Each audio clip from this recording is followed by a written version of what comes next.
Okay. It's live.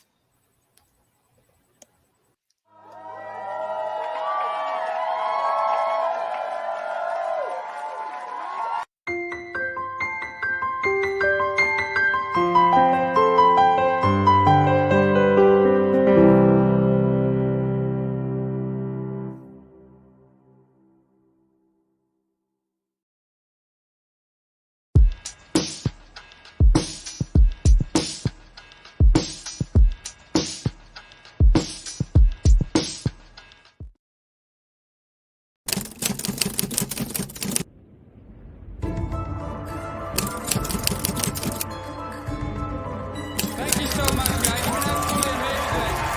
Thank you. You guys are the best. Thank you so much.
Charges, you guys run, I'll hold it back, I'll shoot at it, hold it back, try and scare it. But if this thing charges, I can defend myself, you guys.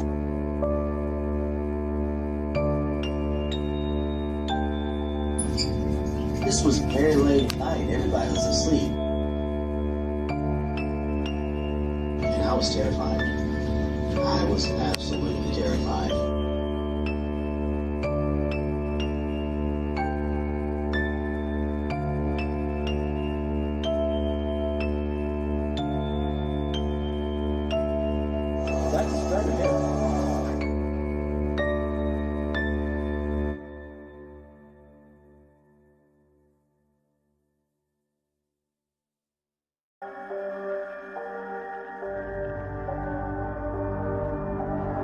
What is this thing?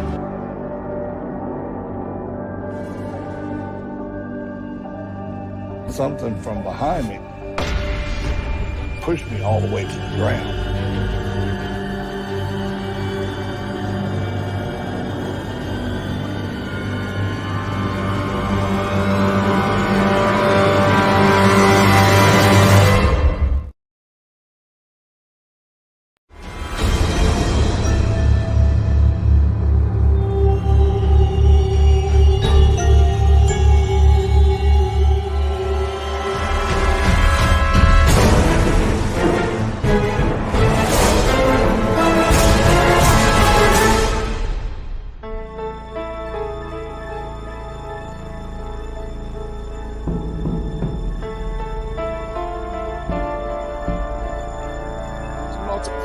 source of spiritual activity.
The following program is intended for a mature listening audience.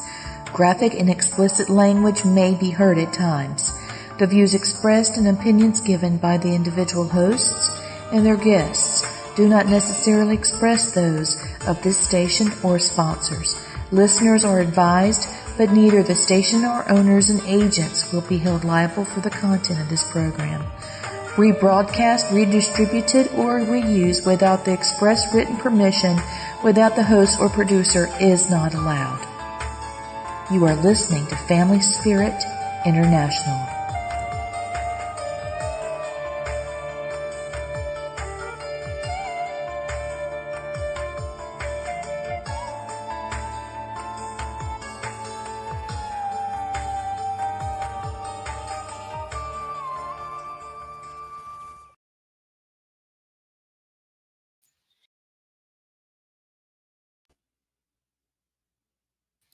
Hey, Blaine, how's it going? Hey, Gwen.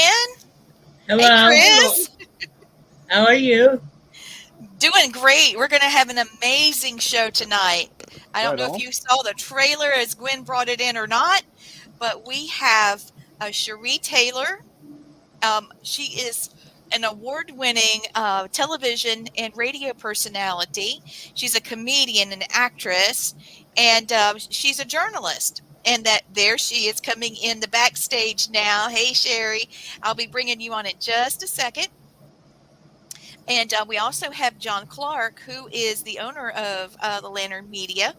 And then we'll have Ghost Hunters International, Scott Tepperman coming on at 8 o'clock at the top of the hour. So I'm really excited to have everybody. And this is going to be a great show, guys. This is going to be awesome. Right. Can you hear us okay, Blaine? It always is. Okay, good. Perfect. It said nothing. I was like, oh, can you hear me, Christopher? Yeah, I hear you. Sweet. All right. So I think we should go ahead and bring in Miss Taylor. I don't know if you guys know. I had the at the beginning in the intro.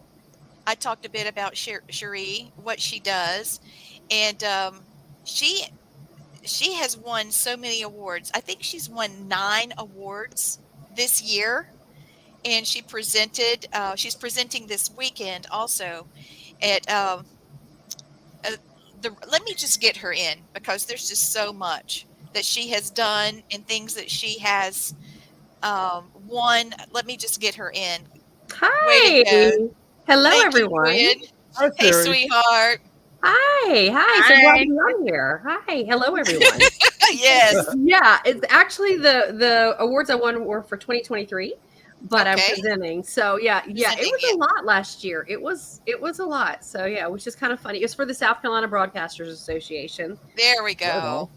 Yeah, and I was with a station out of Greenville called Magic 98.9. Then it turned into Magic 106.3. I was with them for 10 years, and then the station got sold off in March. And before John gets in here, John in 2020 had approached me about coming to the Lantern and writing for him, but by my contract, I couldn't do anything like that. So as soon as I was I called John up and I said, "So remember that conversation we had a while back? You still want me?" He goes, "I always want you." When you see John, you'll understand. That's and it's not in a creepy way. That's just John. So, he brought me in with him, and I was already doing travel segments, so we thought it was the best way to merge the two because we have so many interesting areas around the Carolinas, Georgia, North Carolina, Georgia, Virginia, Tennessee, on down to Florida. Florida's its own little world. So there's so much with travel, and we have so much folklore here too, and so many mysteries and so many unexplained. So it was just the perfect marriage of things. So Absolutely. I know that one of the things that I got a little bit of an echo. If somebody's got another one of our shows popped up, make sure you have it on mute. I saw that John Clark had asked you to come on board because he knew with your multimedia talent and all the awards that you've won, you would help him be able to tell the story. You know, we dare when others don't is Exactly. the motto, and I love that. And that really resonates with Family Spirit International because we're constantly looking.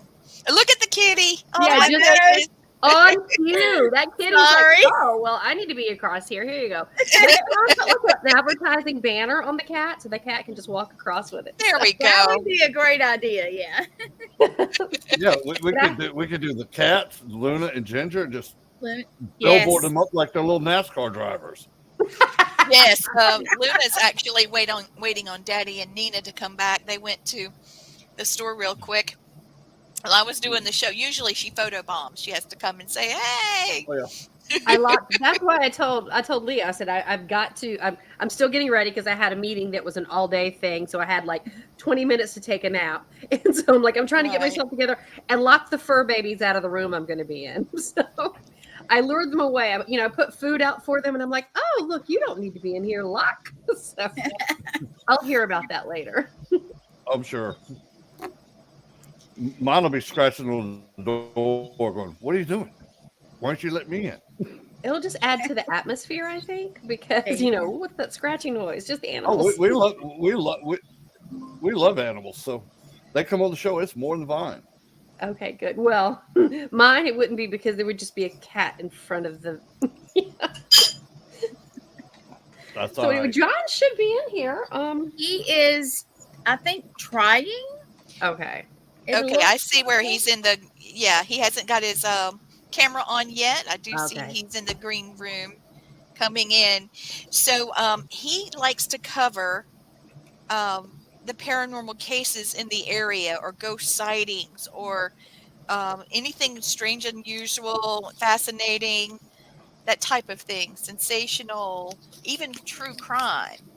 Yes, he loves getting into that because there's so much here. I mean, well, we just had that big Murdoch case, Oh, years I ago, know. and that was huge. And because everybody knew somebody somehow connected to that, or knew somebody that knew somebody from that area, and so Absolutely. it was everybody was like, oh, the whole world was talking about it, and of course we all have those connections. So John is actually finding those connections because if you saw in his bio, he said that he grew up and his house was haunted and there were some things going on. And it seems like some of these things tend to find him. And I remember growing up too and hearing, and I grew up in Greenville, South Carolina, and the school system in South Carolina, when you had the South Carolina history classes, I remember them showing things like the gray man, stories about the gray man. And I haven't heard anything about this one recently, but the beautiful Phantom of Daisy Bank.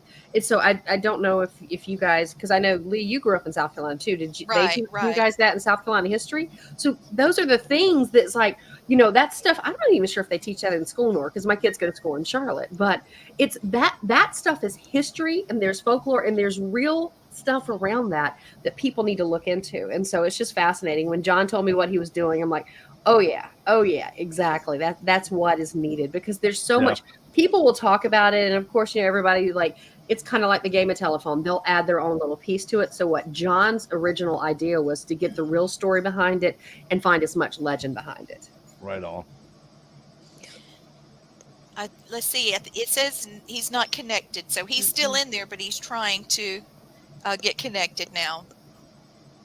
Can we He's say having bless his trouble. heart? Can we say bless his heart? Bless his heart. Bless it. Yeah. So I was thinking about some of the other myths and legends and things that has happened in the Carolinas, like Lizard Man in Bishopville area, and there's numerous Sasquatch Bigfoot sightings. There is so much. And yeah, I just texted him asking if he needed help getting connected. Bless him. Yeah, he's struggling. But yeah, there's so many sightings. And like, as I mentioned to you when I first had the first conversation with you, I have a cousin that is actually working through that. Amanda, it's amazing. There's so much here. And it's like, some people will talk about it, and then some people won't talk about it till they hear someone else. And then they have an extension of a story, And so it's just fascinating. So I know that there's some really cool places in North Carolina, since you're in the Charlotte area, that are haunted. There's the Omni Grove Park Inn. I've stayed there, and it is definitely haunted. Really, the Pink Lady is known to roam that. And since the 1920s, she fell from the 5th floor of the Palm Court atrium. Oh yeah, gosh.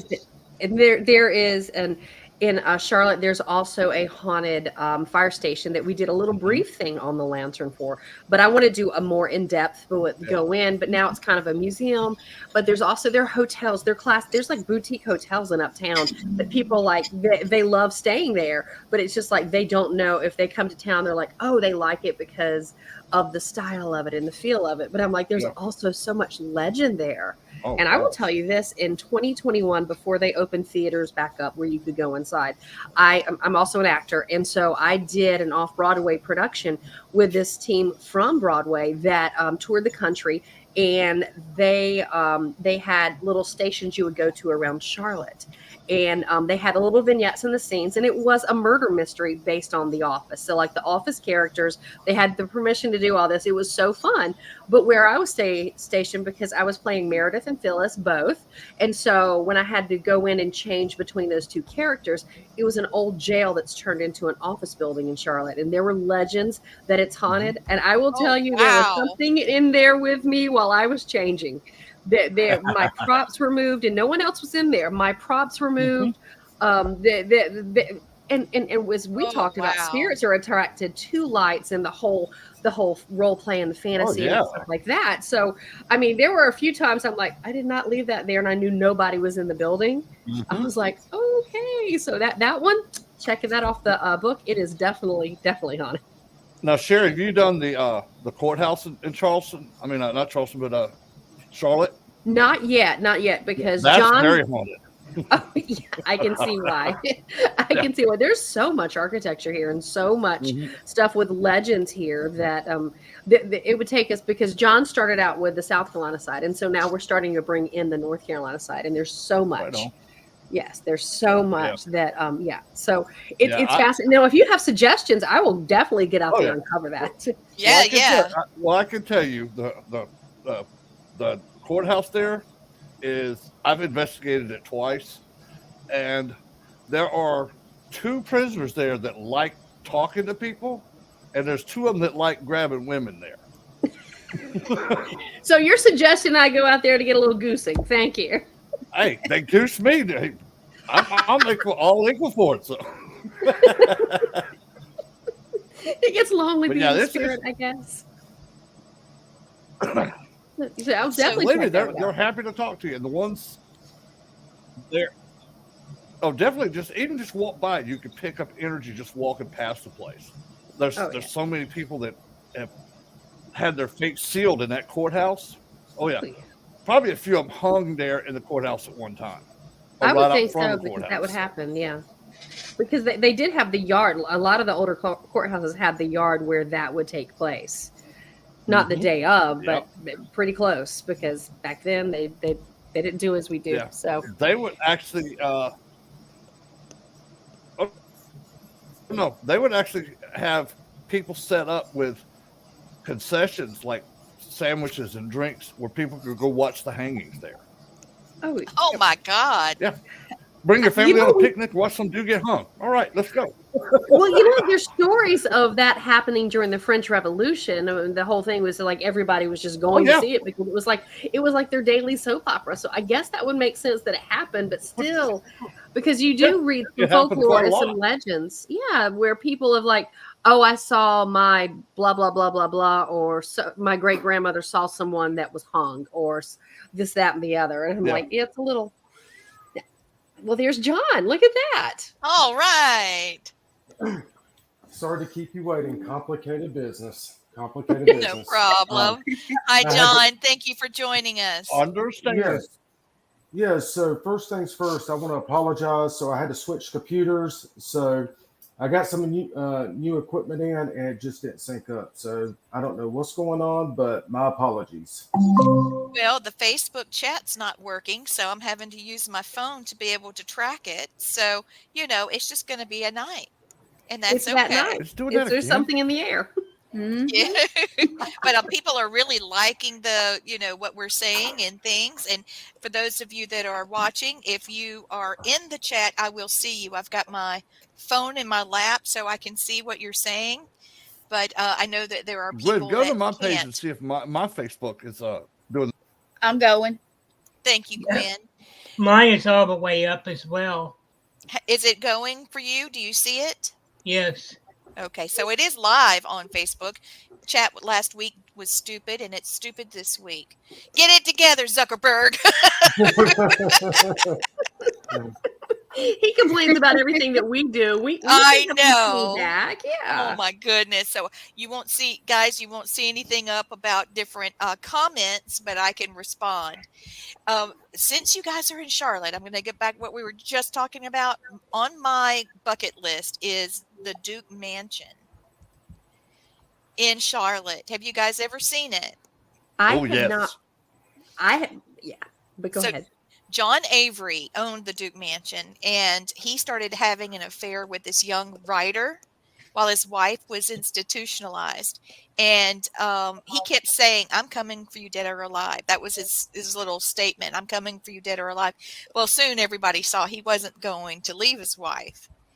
And so the writer said, "Okay, well, it's over." And then Avery said, "Hey, I want to meet you," like a year later. "Hey, I want to meet you at midnight." So she went where he said to go and saw him approaching and reached out and grabbed her wrist. And then, but her hand went through him. And it turned out that he had died a week earlier. So she actually saw him in ghost form, I guess you'd say. And so that's why, Dead or Alive is associated with the Duke Mansion. I want to see the guy. I want to go there and see. There's 20 rooms and they're beautiful. So I want to see that. I want to go there. Well, let's make the bucket list of things to do in Charlotte around this part of the area, and let's go see the haunts of the Queen City. I definitely want that. I want to do that. Maybe all of us can get together and head that direction, and maybe we can get the writer, find out who the writer is, and see if we can get some of the writer's work and we can read it in the mansion. See if we can trigger Mr. Avery to make an appearance. I think that can happen. Now, John is from an area outside of Charlotte. He actually lives in Greenville now.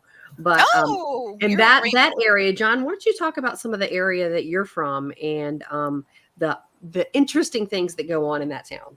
Yeah, so I'm actually from a rural part of South Carolina, Chester, South Carolina. Yes, I know exactly where that is.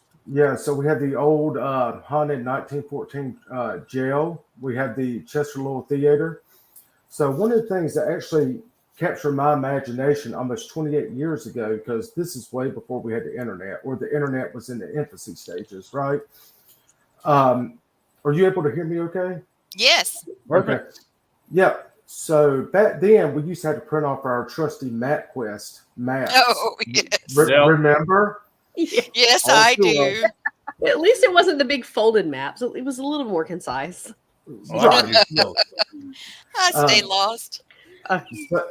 So actually one week, a friend of mine came to me. He said, "Man, I want to go on some ghost hunts." I said, "Okay, so, kind of what are we going after here?" Because it kind of intrigued me, And he said, "Have you ever heard of the Happy Dog?" Oh, the Happy Dog. I've heard of that. Dog. I actually have images of the Happy Dog. Oh my gosh, are you serious? Yes. So, okay. So, Lee, I'm going to tell you how it happened. So, in December, I stopped in Union, South Carolina, after traveling all day, completely hungry. I stopped at a Zaxby's restaurant, and a lady was in, and she actually recognized me, right? She said, "I know you." I said, "Who, me?" And she said, "Yeah." She said, "You're some type of reporter or writer or something for the paranormal." I was like, "I am." So she and I struck up this conversation, and she looked at me, and we kind of had this stare. And she said, "I moved up here 3 months ago from Florida." I said, "Really?" She said, "Yes." She said, "I love your page. I love everything you do." She said, "I was about to send you a message." She said, "How ironic it is that you walked in the door here." Oh, I said, "Sure." Yeah. I said, "Yeah." So, so she and I kind of went back and forth a little, and she told me, she said, "I have images." I said, "Images of who?" She said, "Have you ever heard of the Happy Dog?" I said, "Okay, first of all, 28 years, okay, going all the way back to 1996, 97, I have been after the Happy Dog. The Hound of Goshen is my most favorite." And it really depends on who you ask. I mean, some people says it's the oldest ghost story in the state of South Carolina, and others says it's not, right? But she said, "I'm going to send you the images." So how she obtained the images, she was actually looking for a home, some land to put a home, and she knew that she was somewhere near Maybitten Township. So when she said that, I've already coined a phrase for that area. I call it the Bermuda Triangle of South Carolina. And I'm going to tell you why. Because you had the Rose Hill Plantation. You had the Gist family cemetery there. Gist was a former governor of South Carolina. You have the Hound of Goshen. You have Ghost Creek Road that's over in Lawrence. You have the Happy Dog. Yeah. And you also have Crybaby Bridge and Newberry. And that is extremely haunted. And so is the one in Anderson. Yes. What name did you mention when I crashed? When you crashed, he was talking about the Happy Dog and the Hound of Goshen. Ain't that weird? Yes. Really? You all walked up like. Oh, yeah, and then it locked you up. Yeah. It's like it knocked you off. That's weird. Yes. So she told me, she said, John, there was actually a cemetery, and as I was walking the property, I saw this cemetery. I had to take images, right? And she said, I didn't want to buy the property after seeing it. I just thought it was cool to have a cemetery here. Lo and behold, she actually got the images. And I told her, I said, if you actually have the images, you may actually have the Holy Grail, because I don't know anyone else who has ever captured the Hound of Goshen. And I actually had those images. You can actually see him. Okay, somebody just sent me something. Is this a picture of the Hound of Goshen, John? I see, it's like a Saint Bernard type creature in the back. You see 4 legs. Is that similar to what you have? Because someone just sent that to me. Thank you, by the way. No, weird. Yeah, no, I actually have the outline of him, and it's during the daytime, which is odd because you don't ever really capture him during the day. And so the premise is there's actually a couple variations to the story about how the Hound of Goshen ended up. And what a lot of people believes is that his owner was actually stoned to death along with the Hound of Goshen, and he is actually buried in that cemetery. That's why the Ebenezer Church Cemetery. That's where they said this was taken. Yeah. Oh. Yes. Where's this at? Ebenezer Cemetery. I'm going to look it up. It's in Goshen, South Carolina. Yeah, it's actually Union County, South Carolina. Union County. Yeah. But the road actually runs into Newberry. It goes through May Benton Township, and there's also a place called Zombie Land that's back there too. That a lot of people's not privy to. I actually owned almost 5 acres of land there, and I bought it for the historical, and I just recently sold it. And a lot of people don't realize this, but actually Bigfoot sightings, there's more Bigfoot sightings in the Bermuda Triangle that I coined than anywhere else in the state of South Carolina. And we just talked about that, didn't we, before he came on, about how many? Absolutely. Somebody was late to class, or else he would have been able to add to that. No. I wasn't late to class. I could hear everything. I'm teasing you, John. I'm teasing. Yeah, I know. And you almost heard a thud because I almost threw the computer, right? That's insane. Yes. So the Hound of Goshen. Yes. John, this is Blaine. Okay. John, can you hear me? Yeah, Blaine. Yeah, we hear you, Hello? honey. Yeah, we can hear you. Okay. You just did late. Okay. Behind your left shoulder and that door that's behind you, all right, there is a female spirit that keeps poking between the hinges. I can see her popping in and out. I've been watching her for like the last 10 minutes. She's not harmful. She's actually there, one of your spirit guides. I'm trying to get her name for you. Yes, that would actually be very helpful, Blaine, because I actually have a sister that lives in Albemarle, and we actually have this aura around us. So I think a lot of that keeps us safe whenever we're in some. It does. Yeah. Her name, she's telling me her name is Lurleen. And she's from what year were you born, dear? Okay, 1818. And she died 10 years later. She's was only 10 when she died. But she is very protective of you. She's been around you since the day you were born. Actually, she was with you before you were born. That's actually. But she does not mean any harm. She's getting a kick out of being a kid. She's peeking around trying to photobomb. Well, I'm sure she loves that. John has 2 kids hanging out with him all the time. Aw. His son. So. Oh God, yes. Yeah. Someone just said to tell you that you should coin that the Bermuda Triangle of South Carolina. I love it. I'm actually working on a book, and I actually may coin that in the book. I'm almost done with it. Yeah, oh, that's so cool. That's so cool. Well, remember, if you're using the boo, you got to pay me and Leah royalty because we came up with the idea. With the name. Hey, Blaine, I just Yes, looked dear. up Lurleen, and Lurleen, and I just put in Lurleen, and I put the year she died, and then South Carolina, and it popped up in the Rosemont, excuse me, Rosemont Cemetery in Newberry, South Carolina. Oh, that's so cool.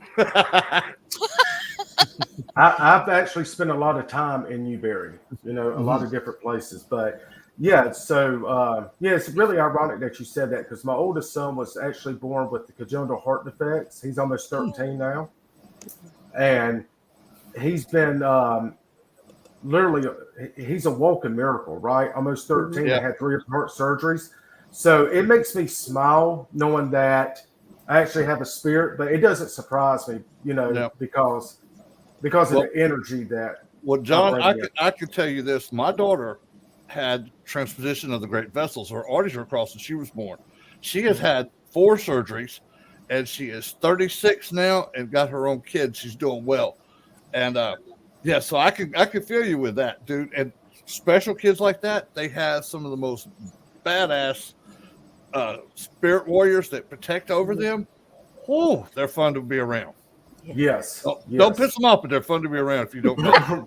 Right, Blaine. No, I 100% agree with you on that. Well, that's really interesting. I didn't know that, but welcome. I'm glad to have you here. You were also mentioning some of the area around Newberry and some of the areas, so that just she decided to make herself known, I guess, if you could think of it like that. Right. I'm sure she's, bless her heart, imagine being a little girl and seeing you and maybe just wanting to be a part of your life, having such a short life. I think it's wonderful. Yeah. We did a big investigation in Newberry. Have you ever heard of the Gilded Bat, the bed and breakfast in Newberry? John, if you haven't, you got to go.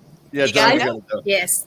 I took over Lee's phone the other day because she passed the phone to the caretaker of the Gilded Bat, and at like an hour and 15 minutes later, she's like, "Oh, I need to give her phone back."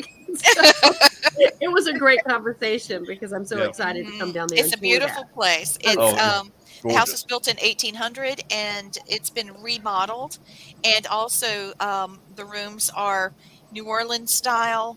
Also the golden age of horror movies. There's the Bride of Dracula. There's the Medusa room. There's just a bunch. Dr. Jekyll, Mr. Hyde. It's just gorgeous in there, and it is haunted. And I teach.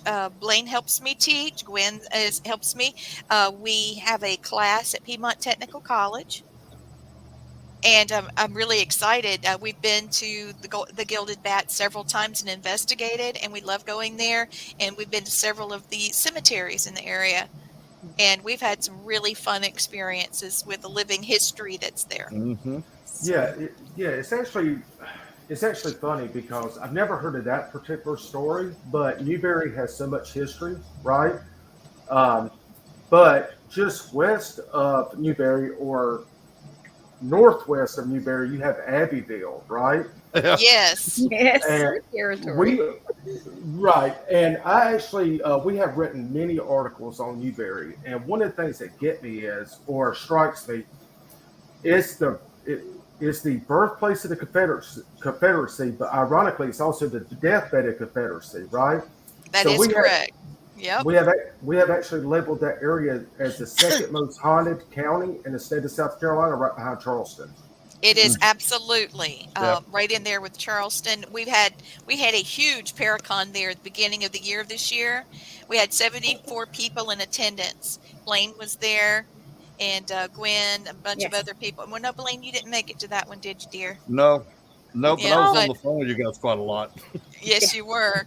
And it's very, very haunted. And there's some places that I could take you within that area. Oh yeah. There's a comedian that is there, a spirit comedian, and he came from the Newberry Opera House. And I walked into one of the rooms, and I had my equipment up, and I could see him sitting there, and the equipment saw him as well. And I said, "Well, it's nice to meet you. My name is Lee. Are you from the Newberry Opera House?" And he said, "Yes, I was dying to meet you." I thought, Lord have mercy. That's what my dad would say. Oh yeah. Dad jokes to the max. Yeah. Spirits have some of the best humor stuff I've ever heard come out of people. I had a spirit one time. We were talking about when Dodge was coming out with the new Chargers, and I hear this young spirit, probably about 14, 15 years old, goes, "No shit, they're bringing back the Charger." We've had a lot of fun things like that. I Oh. mean, the things that they come up with. Wait a minute, we got comments. Have we got the? Yeah, we do have a few. Thank you, Christopher, for helping. It did come up. Thank you, Christopher. He's been posting in it, so I guess it's finally working. All right, so we're getting there.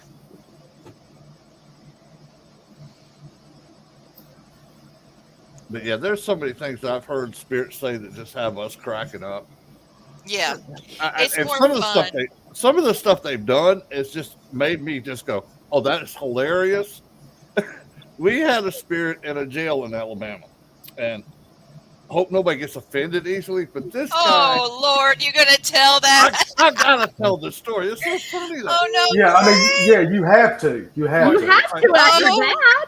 This Oh guy, no, this Blake! spirit You see my face, right? I am not responsible. I can't tell it. It's a Okay, guy I can. thing. Okay, her husband's filming outside. We're on the second floor of the jail, and her husband goes, "Dude, there's a spirit of her masturbating." I'm like, "No way!" I had to go look. And sure enough, this spirit is just having a good old time. And me being the smart ass I am, I said, "I wonder if he's ambidextrous." And Matt goes, "Like on cue, he switched hands." I'm dying. And we've got it on Film.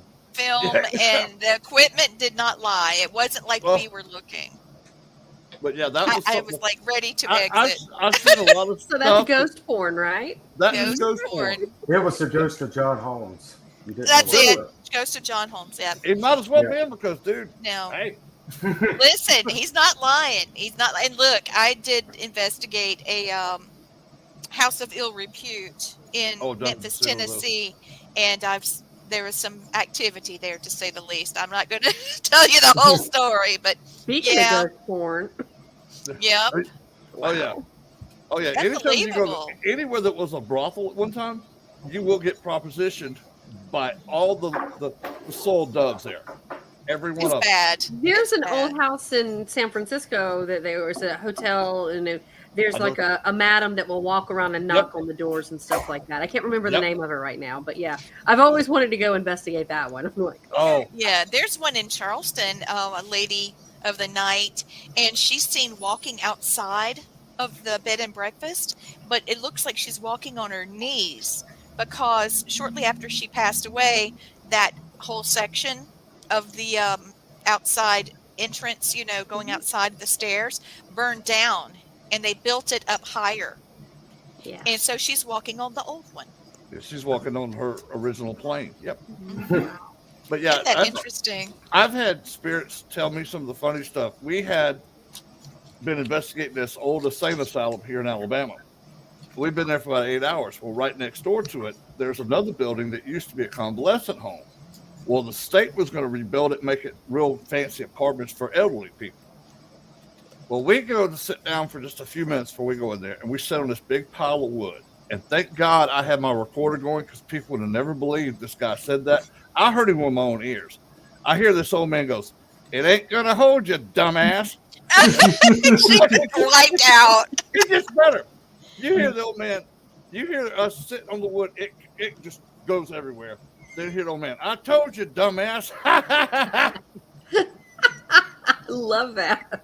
I would cry if they said that, but yeah, I would still laugh afterwards. I laughed so hard I almost had to go to the bathroom because I couldn't stop laughing. I was like, "That's awesome."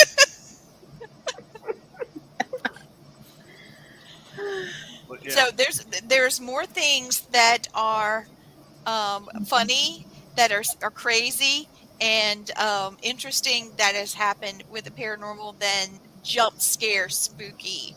Absolutely. There's a lot more things. I gotta ask you two, what is like the coolest thing you ever saw or had happen on an investigation that you were doing? Actually, I could tell you. So a few years ago, I was living in North Carolina, right outside of Greensboro, right? So it was a 3-story home. The downstairs was a complete basement. Then you had the second floor, which was on the ground floor. And then, of course, you had the third floor. So if you looked at the home, it only looked like 2 stories. So one night I came in from Fayetteville, and this is when The Walking Dead was, I think, in season. Yeah, filming there? No, not filming there. They actually film in Sonoya, Georgia. That's where they film. But I think this is like season 7 or 8. So we were getting down to the end. I know there's 11 seasons. And I came in, so around the fall of the year, I started painting the bedrooms upstairs because I planned on moving from the main floor upstairs during the winter time. So I got everything painted. So the first night I moved upstairs, I came in around 9-ish at night. Went upstairs, completely just tired from the road. Turned The Walking Dead on. I laid in the bed with my clothes on, and the light was on. Somewhere in the middle of the night, I saw a spirit walking down the hall at me. It was a female. Gosh. Yeah, it was a female spirit. Now, leading up to this, I've heard things upstairs. I heard doors close. I heard footsteps, right? But being raised in a home that had a spirit and being around the paranormal just about my entire life, it never really scared me, right? Because if a home is 60 years old, it still isn't in the settling process, right? You know, it's already settled, right? So as I was laying there that night, somewhere after in the wee hours of the morning, I saw this spirit walk down the hallway. I saw her hand go in front of the light switch like this. Went over the light switch a few times, stared at me. Now remember, I couldn't move because I'm in this boom. So I love it. Margie, I love it. Be watching for a future Lantern article to come out. He's going to do that, Margie. That's awesome. And we're designing new shirts, so that's going to happen too. I'm sure. It's going to happen. It's going to happen. Yeah, it's definitely coming. But I saw her hand go over the light switch. I can't move, right? Right? Because, Blaine, you know kind of where I am. Yeah, too well. Yeah, she walked down the hallway like she was turning the light off, turned around, walked down the hallway, and vanished. Next morning I woke. The light was on. The sun is piercing through the blinds in my eyes. I still have my clothes on. And I'm like, okay, she was coming down to check on me, trying to turn the light off. And then I said, okay, maybe I need to move back downstairs, right? You know? Yeah. But I didn't feel a sense of being petrified. It wasn't that. It was a calming sensation that kind of went over my body, you know? Yep. And she was actually a good spirit. That's another one of your spirit guides you have. For some reason, dude, the women love you because you've got like. Honey, I know. I can tell. They got like.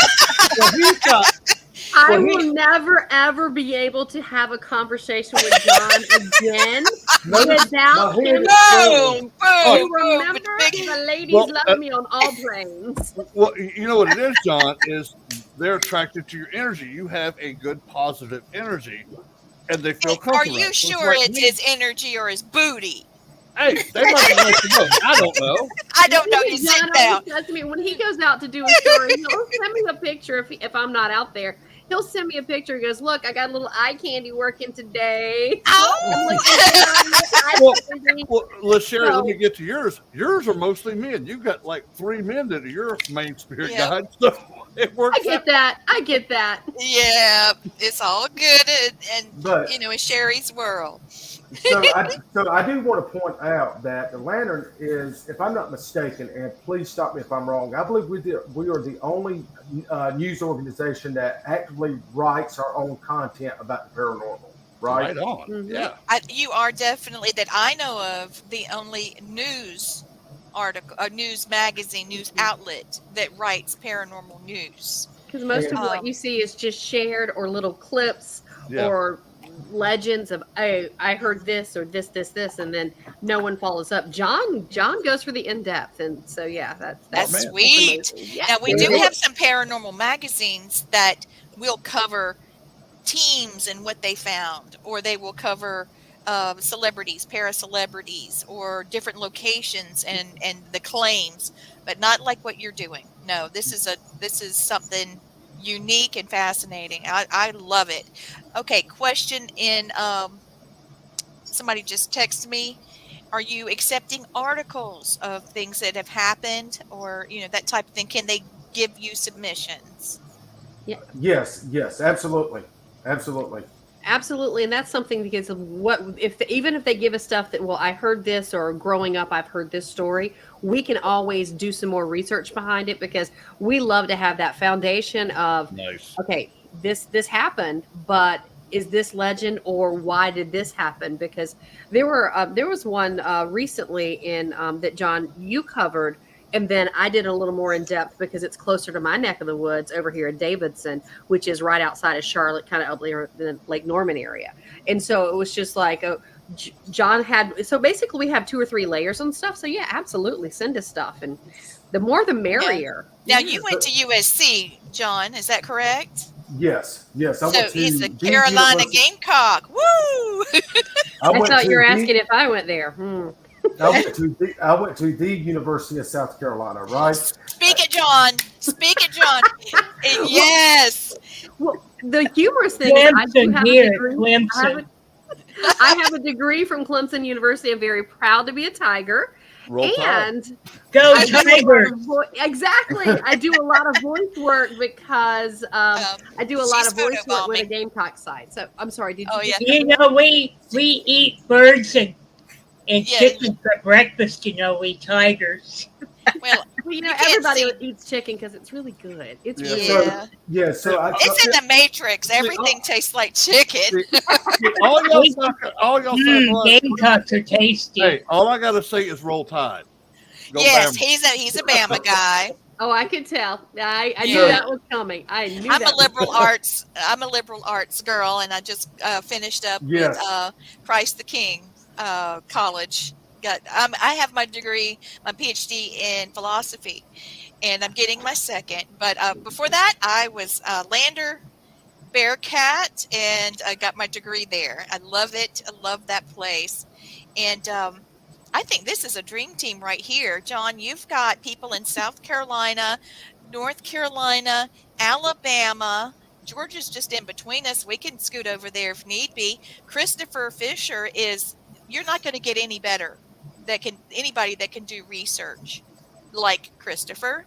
I love that. So you can deploy a paranormal team if you want to check something out. Oh, that would be perfect because, if we have the story and say, okay, well, we want to add some more depth to it, like when I was talking about the layers, that is perfect. No, that's amazing. Just say, we deployed our team, blah, blah, blah, because we're doing that for the Rhine Center now at Duke. Yeah. So you could just call up Lake Charlie with the Charlie's Angels and deploy your team. Off we go. Yeah, and you were mentioning Georgia. There's so many sites in Georgia. And when I first met Yes. you, we were talking on the phone, and I was like, a couple of years back, I was sent to cover the balloon races in Helen, Georgia. And then while they were saying, oh, by the way, do you want to tour this house? And there's so many legends with this house. And in that house, I found and felt everything coming past me. So I don't know what that is. We're going to call it a ghost and keep rolling. Yes. There you go. Just cranking it up past 11. I don't know. So Knows I would like music. Yeah, so I would like to point out the one thing that kind of separates us from a lot of different people. We actually physically visit Right on. just about every location we go to, because it wasn't until last year that I actually had a lady approach me at a local grocery store, and she said, "John, I love your articles. It puts me there because I'm not physically able to go out and see what you're seeing." Oh, right? how lovely. Oh, my gosh. Right. And with my oldest son, he's 13, and when it's hot outside and the heat is on cremate, like it is here in South Carolina. Yes, Lord. Yes. Yeah, it's on cremation. He's not even That's another Johnism. You want to coin that one, John? No, John, Yes, I'm stealing that one because Alabama, it is like you're in a crematorium. So Yes, I'm yes. stealing that one too. I'm just having to mute myself. You messed me up. So even going to the zoo is a huge ordeal for my son because of how hot it is. Yeah. So when I'm out, I have that in the back of my mind. And then I had a person reach out from me from Sharon, South Carolina. Her son actually turned her on to the lantern. I think his name is Blaze Mode. He's about 12 years old. Very cool. So I went up. It wasn't really anything that we did, but I covered his lemonade stand that he did. You know. And I actually took a photo with him, and I'm like, okay, so you'll see some of the things that I kind of tweaked a little bit with the lantern. So if I do a small town article, sometimes I'll put tidbits for kids at the bottom. Yeah. You know. Oh, that's so Right on. sweet. Now, But listen, yeah. my mom just wrote a little book talking about kids. I'm going to just step right in because I got to, my mama's, she's it. She wrote a book called The Haunted Countryside, and it's a children's book between the ages of 6 and 10. And I have one called Tales in the Dark. So if you would, and mom's book has coloring pages in it. It's a lot of fun. Mm-hmm. So if you want to cover those, I can send you the books over if you'd like to see it. Yes, yes, I would love to, because a friend of mine, you may be familiar with him. His name is Tally Johnson. He has written Tally. So Tally's a friend of mine. I actually plugged his book about 3 or 4 weeks ago, right? And I actually have it right here. It's The Ghost of the Upstate. And I think it had 150 emojis and 30 plus shares by me just promoting his book. And I'm like, Oh, wow. just off of Tally's book, right? Yeah. And so I have a lot of favorite authors. Sherman Carmichael, you may be familiar with him. Absolutely. Things of that nature. So please pass the information along. Yeah, and I'll be happy to do it. Hey, John. Cool. Good. John, is the lantern on Yes, the sir. website where people can actually go find it? Mm-hmm. Okay. Yes. The reason I asked that. Yeah, absolutely. The reason I asked that, I have a 16-year-old granddaughter that lives in California. All I got to do is tell her what your website is, and you'll have at least 70, 80 more followers right like that. Perfect. Now Yeah, we you have it can on actually- social media, and I've just recently, once John brought me on board, that was my key to make sure we had not just the social media aspect of it, but also I'm a big believer in. Sorry if Zuckerberg's listening, because we had the little incidences in the gremlins earlier. Yep.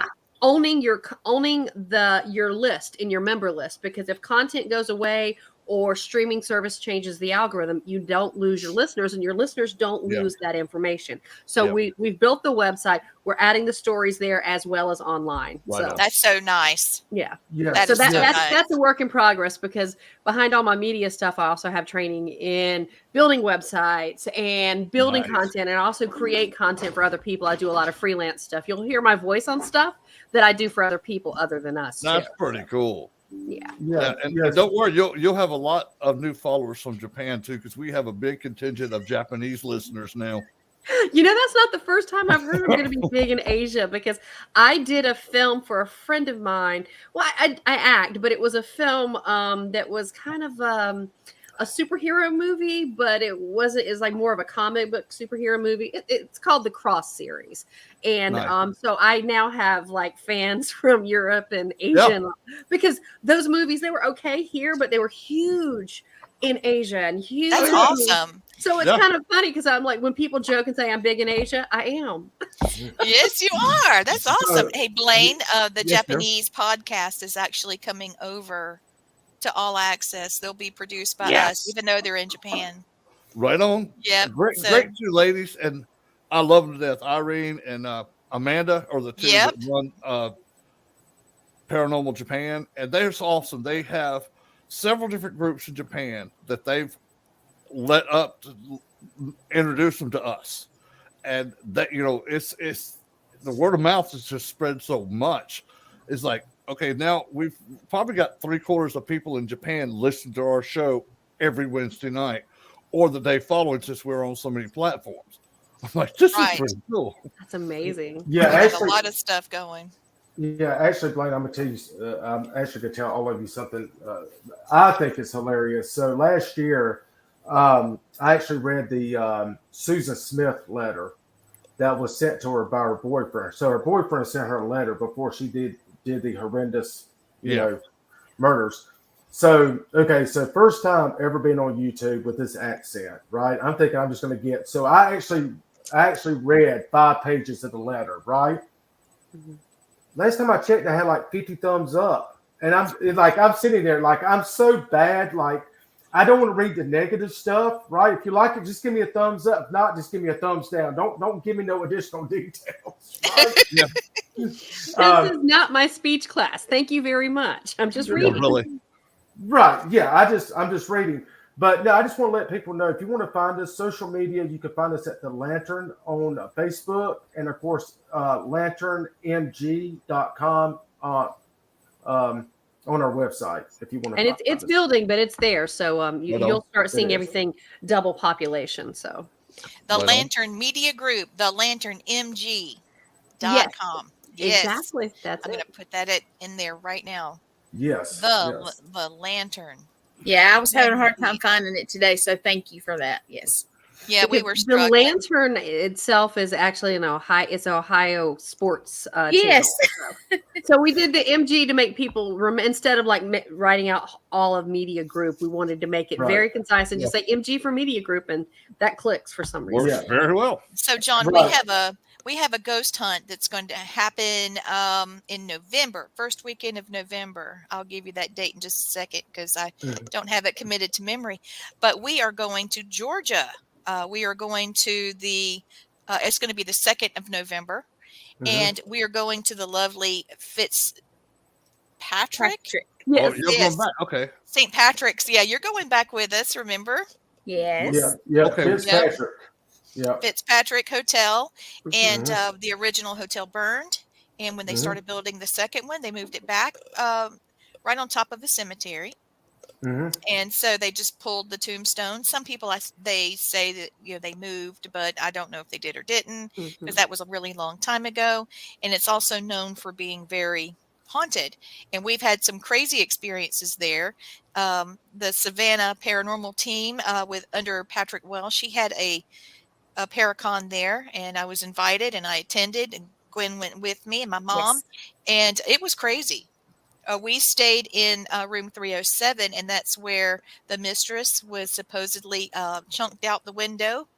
And we did have someone there, and it was not the story that the legend told. I'm not going to say what it was. If you're interested, you'll need to come.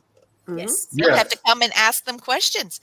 I don't want to this is what happened, because who wants that?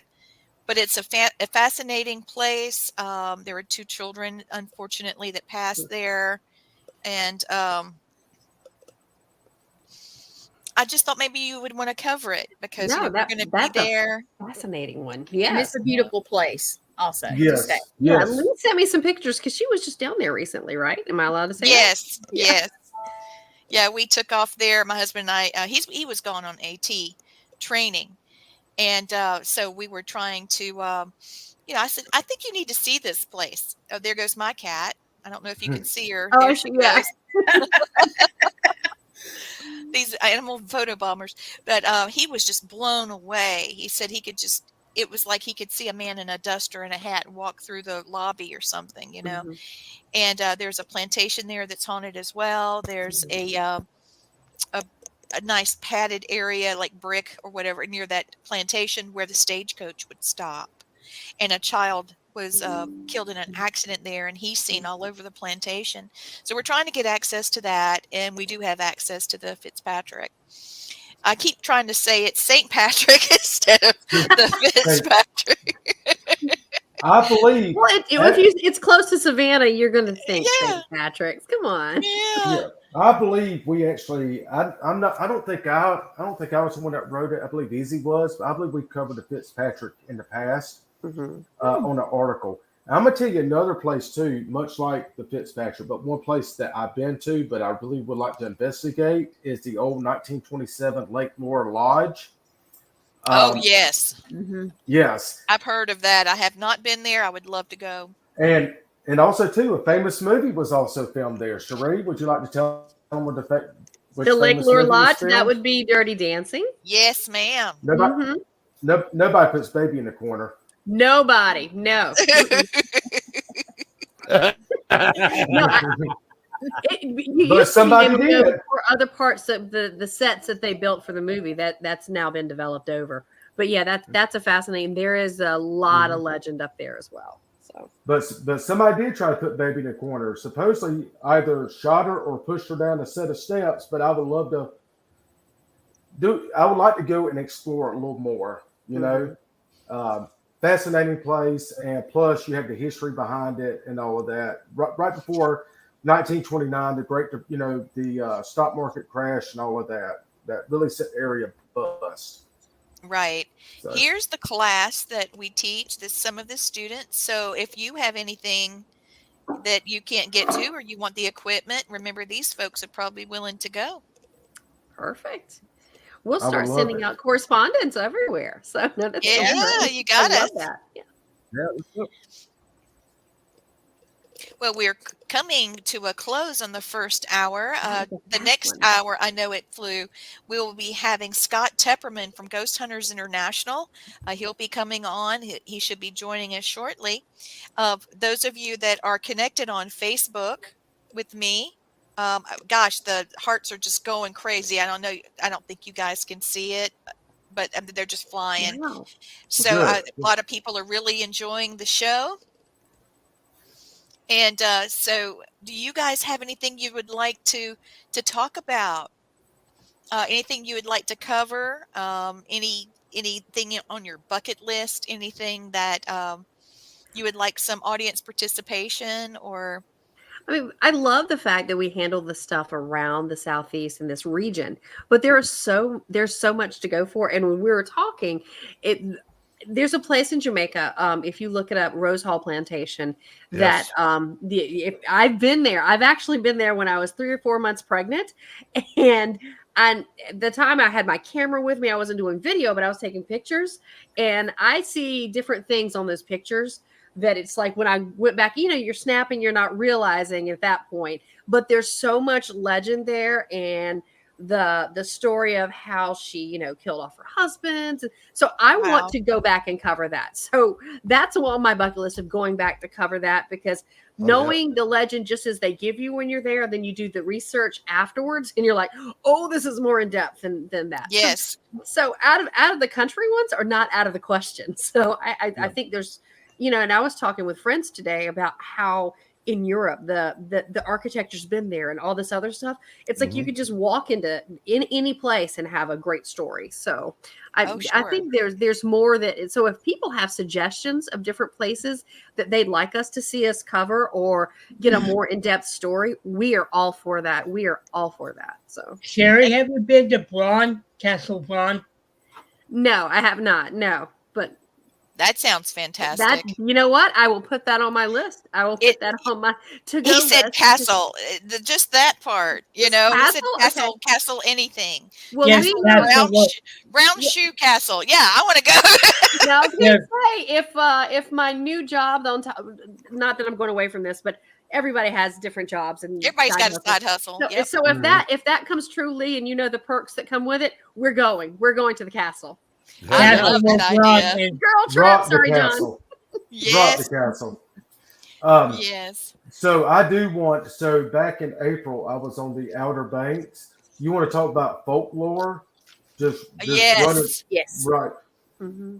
I want to go back and spend a week in the Outer Banks. And you Yeah. brought up, Lee, you brought up Crybaby Bridge over in Anderson, right? Mm-hmm. Insane. Once the sun goes down, it's a different place. Yes, I have images, right? And I actually been on the bridge before, but one of the things that strike me, and I laugh all the time, they actually sent that bridge. Lee, let me know. Blaine, let me know. I believe they actually sent that bridge to Charleston and have it Yes. worked on. They Yes. did. Oh. Yes. You're correct. And there were 3 guys that died on the bridge in Charleston. Yeah, Charleston wrapped it up and sent it back. Now you know Charleston doesn't want to touch it. Yeah. You know, Now, if Charleston you know, didn't want to touch it, Yeah. there's some mess on there that they don't Charleston's want, like, right? we've got enough of Yeah. this. We don't need it's it like New anymore. Orleans, right?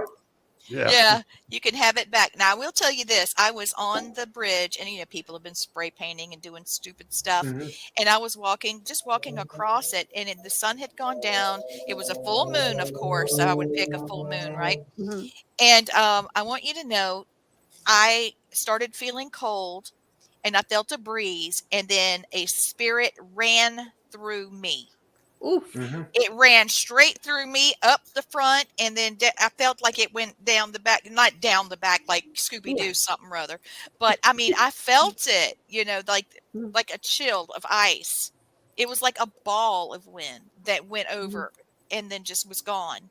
And the lady that was on the other side of the bridge at the end, she was sitting in a chair beside Mom. And something had her and was pulling her out of the chair. And my mom stood up and she stomped her foot, and whatever it was let go, and it was gone. It left. My mom is about 5'2", maybe, little Filipino woman, and when she got up and stomped her foot, it said, "Yes, ma'am," and it left. But, but we did hear a voice of a man yelling a woman's name, and I couldn't make it out. But when he yelled, I saw a baby. Oh no. Yeah. So he must have been. It sounded like he was falling, but it couldn't have been it wasn't that far of a fall. But I heard him saying a child's, like a girl's name. Yeah, I believe it was that gentleman, because if I'm not mistaken, that bridge came out of Virginia when it was built. Right. A gentleman actually died in Virginia, I believe. Sorry, I'm waving at Scott. He's in the green room. I'm like, oh, the man died. Oh, yay! No. Hallelujah, right? No, that's not what I did. I just love me some Scott. There he is. Hey, Scott. So, guys, this is Scott Tepperman from GHI. He's a horror actor and producer. So this is Sherry Taylor, and this is John Clark, and they are John owns the Lantern Media Group, and he actually covers news about the paranormal. He's not just doing stories or whatever. He's actually covering news when people have must have lost him. He was trying to get connected. He'll be back. Yeah. I think he was readjusting his camera angle. He was. Another victim like I was, There you go. Honey, nothing's working tonight. Okay, I'm It's the gonna gremlins. It's the gremlins. Gremlins. No, it's One not card pull. gremlins. John, I'll tell you this. We have more technical issues on our There show. he is. Welcome back. And if you go back and listen to the show after we do it, you'll hear voices that weren't ours. You'll see stuff that we don't see right away. Our show's always EVPs. Oh, Lord. God, yeah. Well, our show is super haunted.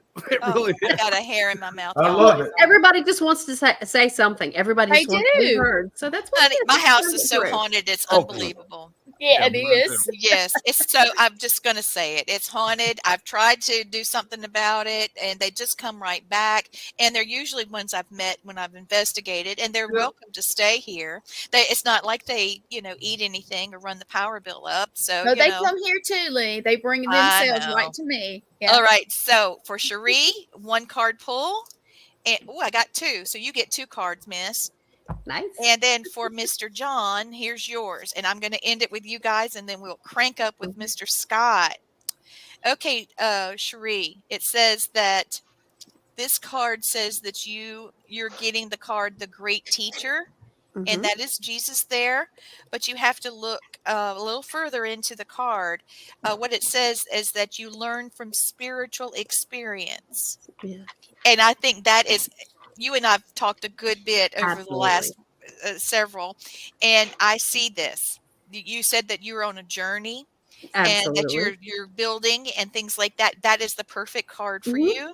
Perfect. Thank you. And this one is you too. This is just confirmation. I'm not telling you anything you don't already know. This is the warrior card, and we've talked about being a female, fierce ladies. Be fearless and stand strong. And I know you've had some things really interesting coming your way. Yes. And be fearless, baby girl. Be fearless and stand strong. You got this. You do. Perfect. Well, thank you. My I want to do the, like the award-winning champion. friend. Yes. All right, and for you, John. Okay, He's your cheerleader. he is. Yes, he is. I see why she loves you, John. You're a mess. He's my eye candy cheerleader. Yeah.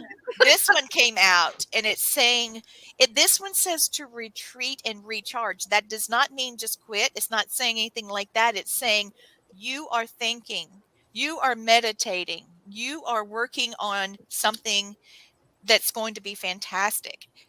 Put yourself in that creative space because you're analytical creative. You've got to balance it out. So for you to be able to be as creative as you want to be, you're going to have to analyze and put yourself in that frame of mind. And it's going to be exactly what you want it to be. I mean, it's right there. It's going to be fantastic. Blaine, you get the next one, okay? I know we're just running short since we were doing the two-part show. I told him what I needed to tell him. I told him about yes, his you spirit did. guide. I told him about her spirit guides. That's my whole thing was supposed to tell them tonight. So. Yes, I know. And then it turns out when I looked the lady up, she was out of Newberry. What were the chances? Yeah, Blaine, next time I'm going to ask you what their names are. So if you can get that. I don't want to run it over. I can make it really. We are working on some great stuff. Okay, the three you have, I can tell you real quick. One name is Robert James. The second one is named Henry Rogers. And the third one, come on, tell me your name again, buddy. I'm not looking them up. I'm not doing it. Okay, this guy's being a smartass. He said, he's related to me then. Is it my dad? I'm just wondering because my dad, that would be my dad. Okay, this is what he told me to say. Well, just tell her I'm Glenn Miller. Like the big band leader. Lord. I'm like, oh my gosh, I played clarinet growing up, and okay, so you have Glenn Miller as one of your spirit guides. Hell, is it actually Glenn Miller, or is it someone that just likes it's, clarinet? It's actually Glenn dancing. No, I love Glenn dancing. I love that guy. He's sexy. I don't care who you are. But yeah, that's your name. He is Glenn Miller, the big band. Tell him I'm sorry that my clarinet's clarinet's still up in the closet. He can hear you. He picked you for your energy, not your music. Oh, girl. Yeah. I have a lot of energy. He picked you because you're pretty, girl. That's still the truth. You're so sweet. I love you. Yeah, love you too.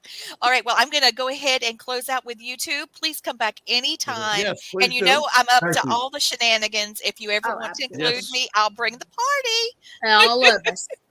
Yes, all of us will. You get us all. This was wonderful. Thank you guys for having us. Right. Yes, Happy to have so much you. for having us. Bye, Sherry. Bye, John. Bye-bye. Take care. So much fun. Scott, the man in the house. Hello. How you doing? Good. How are you? I see your collection behind you. Oh my gosh, I am so jelly, guys. Yeah, I got the horror and then the honeymooners and horror. Nice. You know, the honeymooners are where it's at. That's the Flintstones. They're the Flintstones, right? Yeah, that's what the Flintstones were based off of that. Yeah, they had some writers from the early episodes of the Flintstones were actually honeymooners writers. And Jackie Gleason, a quick story, he actually wanted to issue a cease and desist order to that show because the plots followed very similarly. And if you could tell when they started, they weren't really kid related until they started adding the alien, and it was pretty straightforward.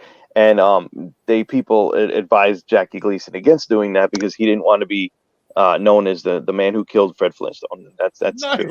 Well, So- originally they had asked him to do the voice of Fred. Right. It was going to pay him a lot of money for that back time. And like you said, he would sue them for copyright. And Yeah. they're like, dude, come on. You can't. Well, he had the writers on there, so it was not even. It was more than coincidence. It was. Yeah. Another thing I'm jelly about is you've gone every damn where. I know it.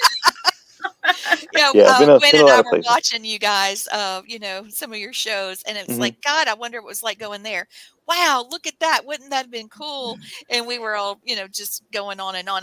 It's cool, but the thing that I never went. I never left the States until I joined the show, and I didn't care to. I just had no interest in doing it. But I would hate when it sounded really pretentious to me when you talk to people sometimes, not Ghost Hunter International related, but just in general.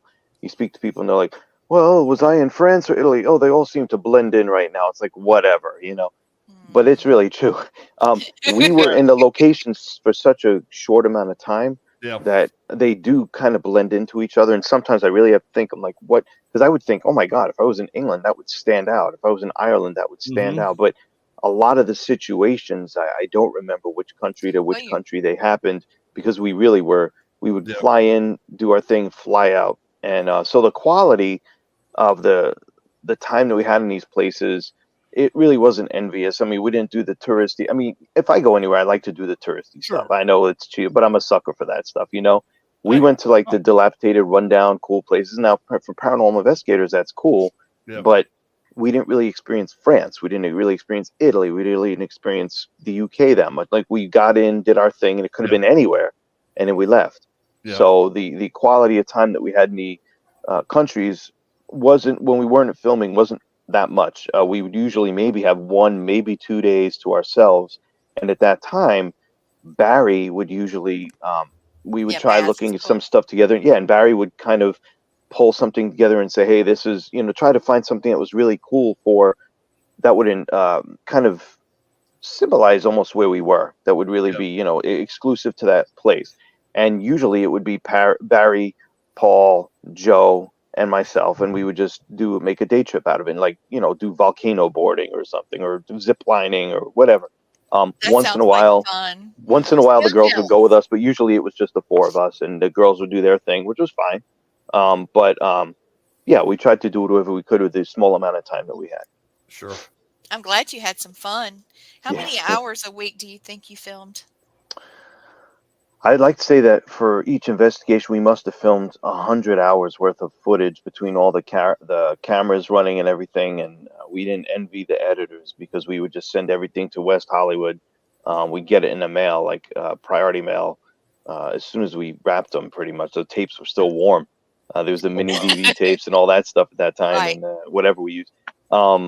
And it was just, we would get them to them really quickly. But we filmed a lot. We usually film between 2 and 3 days, maybe 6 to 10, 12 hours at a location. It wasn't crazy, but it was enough to get in and see what we experienced. You filmed 5 years? So the show was on from 2008 to 2012. I got on at the end of 2009 and ran it into the ground. Went down with the ship pretty much. Yeah. So, I was on 2.5 seasons, just about 2.5 seasons. It should. It was a good one. Just oversaturation. Too many of them on TV. And at that time, it's coming back. They're all coming back.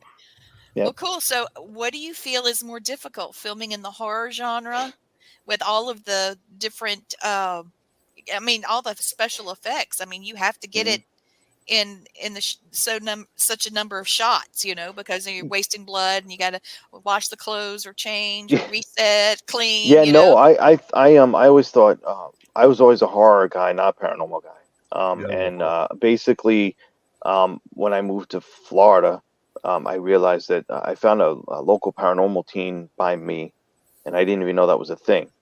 And so I reached out to them. They got me on board, started having a good time, and just took it from there. And it kind of took off. But I put it in back burner. Like, Ghost Hunters International was a casting call, literally online, and I had my own paranormal team for a very short time.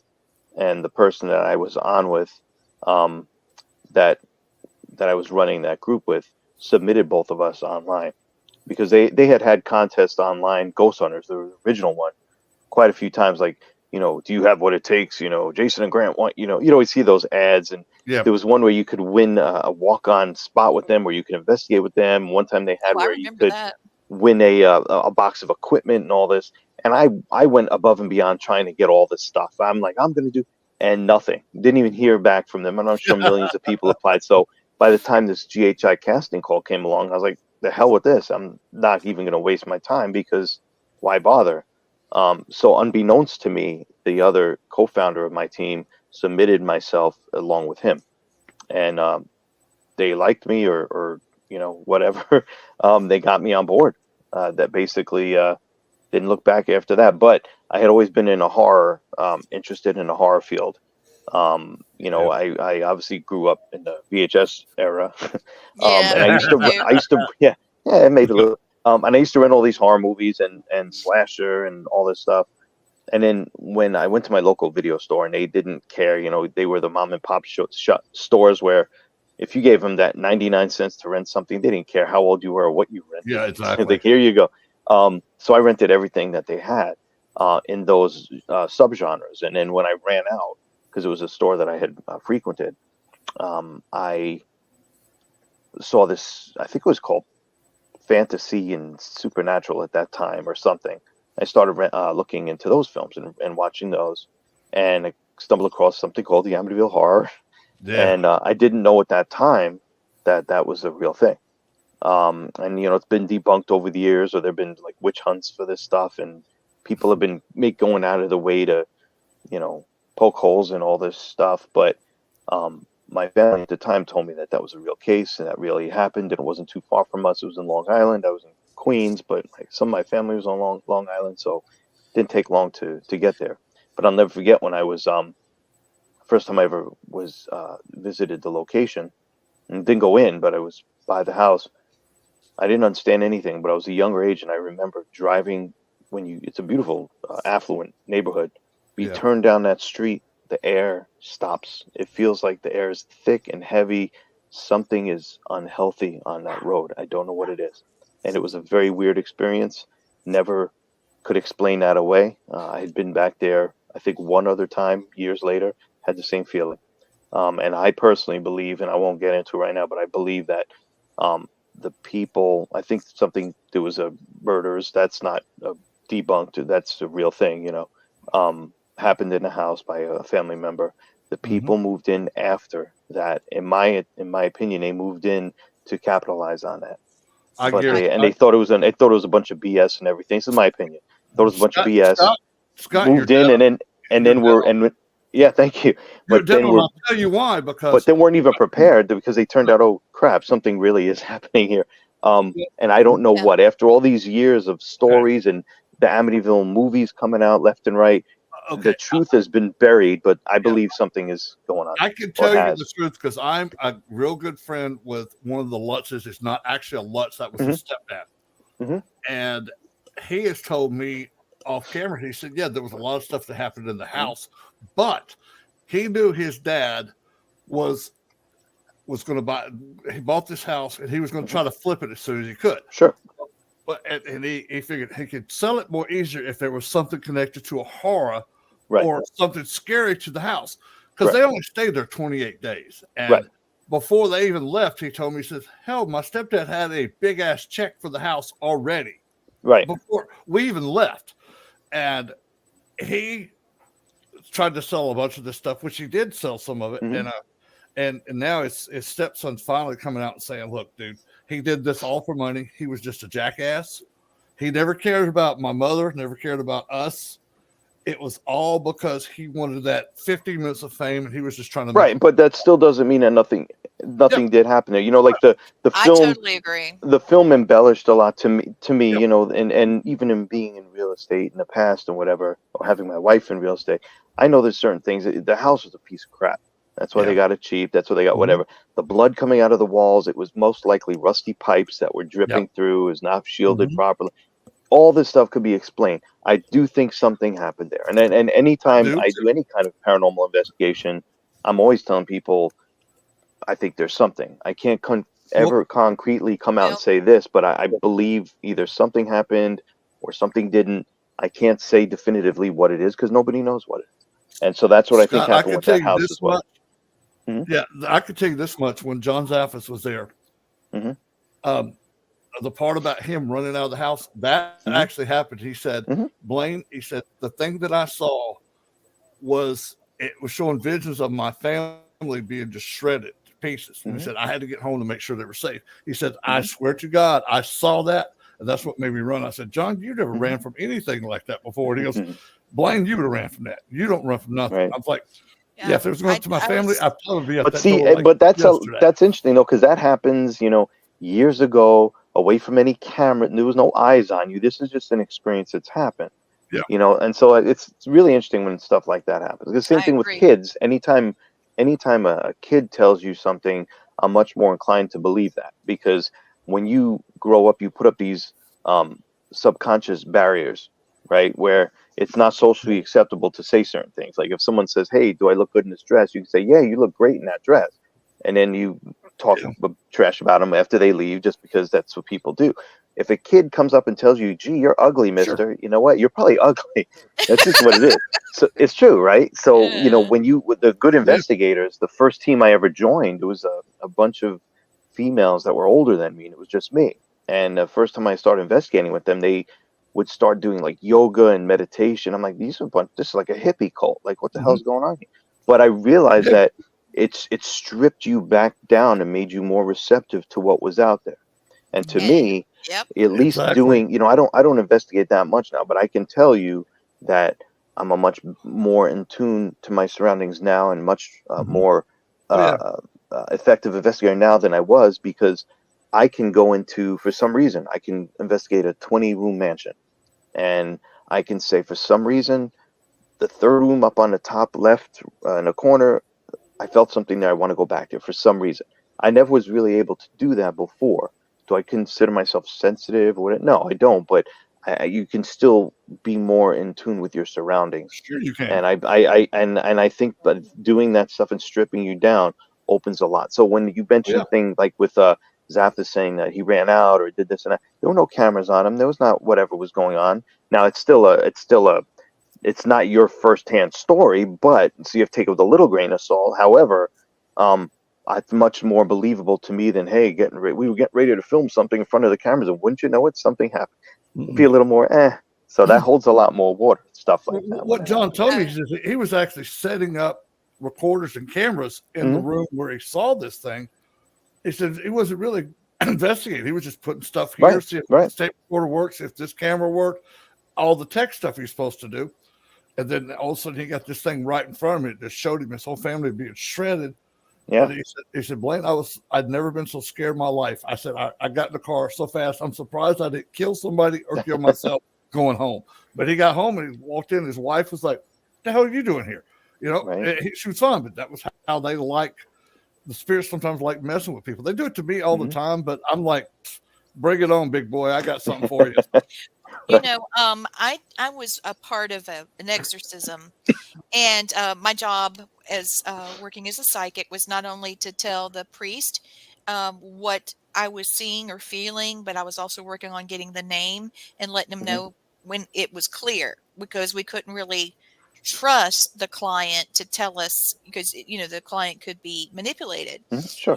And I was really looking closely, and I was really I didn't have a shield up or anything. I was just completely, like you described, stripped, because I was doing this for the situation, and somebody else was basically blocking for me. And the same thing happened. I saw, this is going to sound stupid, but if you had seen it the way I saw it, it would have terrified you as well. I saw a 4-wheeler come around the house right to where the door was, and it had a little ramp on the back where you would like put a cooler or like your guns or whatever. You could strap it in the back, and there were 4 kids strapped across the back, and I recognized them as the priest's children. Hmm. And then I saw the same thing with another one come around, and it was my family, and I was just, I started getting overwhelmed. I was when we were driving there. I know I'm talking about this backwards, but buckle in. I do that a lot. When I was actually going to the location, I looked out the window and I could feel something following me. And I swear to you, I saw wolves pacing with the car. And now these weren't in the flesh. I could see them. And I heard them. I heard them breathing, and they were pacing along with the car. And then when I walked into the house, it sounded like a wind chime. But it was a sickening sound, like some screwed up elves or fairies or something. I mean, it made me nauseated. And the client came around with her husband, and she said, "Oh, did you like my wolves when you were coming in? How do you like the sound of the demons? You thought they were wind chimes, didn't you?" And I was like, how did she know what I was thinking? Right. She knew all of this. Wow, that was. Yeah, it made me really pause, because I'd done exorcisms before, and I had one that was a poltergeist. It wasn't, I've had stuff that was, bad wiring that was making people hallucinate. All of those. There were things that were happening, but that one, it got me, and it was exactly like Blaine described, and just now. Yeah, So I mean, I get it. I don't talk about it much. It was something, man. There's a lot of crazy stuff going on that we know nothing about, and that's why I hate when people say experts or whatever. You could be doing this 100 years and you're not an expert. Thank you. Dude, I have literally done this for 58 years, 59 years, and you are telling your age. You better stop. I love my age. Hey, I'm proud of my age. You better stop. And y'all ain't hurt me now, so I'm good. I'm proud of it. But yeah, I'm doing it since I was. Yeah, you're making it look good, brother. But, I've never said I'm an expert. Somebody says he's a paranormal expert. I said no. I have a lot of knowledge in the field. Right, sure. Expert, I learn stuff new every day, because the day I stop learning is the day I die. So I will never be an expert. That's what Mama Jenny said. Yeah, that's true. That's true. Even when I'm dead and past and be on the other side, I still won't know everything. And there's no necessarily, in my opinion, there's no real right way to do stuff, but there is a wrong way to do stuff. Sure. There is certain things that you do not do that. Yeah, but who am I to say that your process isn't going to work? Or, like I'll give you an example. The much hated and maligned tool, the K2 meter. All right. My thing is they're very easy to manipulate. They're very sensitive, but I will tell you, when I used it, we were investigating a small local church in a small town not too far from where we are. We used it as a vessel. And what we did was we basically explained what it was. We introduced everybody that was there. We made sure we controlled the environment, and I knew exactly what was going on, who was there. We showed whatever was there, what it was. We showed them how it worked. We put it down and we said, okay, if there's someone here, you get close to it, it's going to it's going to detect things, and it's going to go up to certain light. Can you get closer and do whatever? So whatever we were doing, it was making it a vessel to communicate with. So was it being worked necessarily? Was it working the way that was made for? Obviously, half these things are for electrician use anyway. Yep. Thank you. But it was providing some kind of a communicative device for this thing to communicate with me. So it's fine. I mean, I had someone come up to me once, and they said one of those balls that you get at like Spencer, that thing that, and you put your hand on it and it goes to one place of energy. So like, can we use that for an investigation? I'm like, if it works for what you're doing, hey, why not? Fine. Right. Yeah. So there's so many things that we don't know what they are.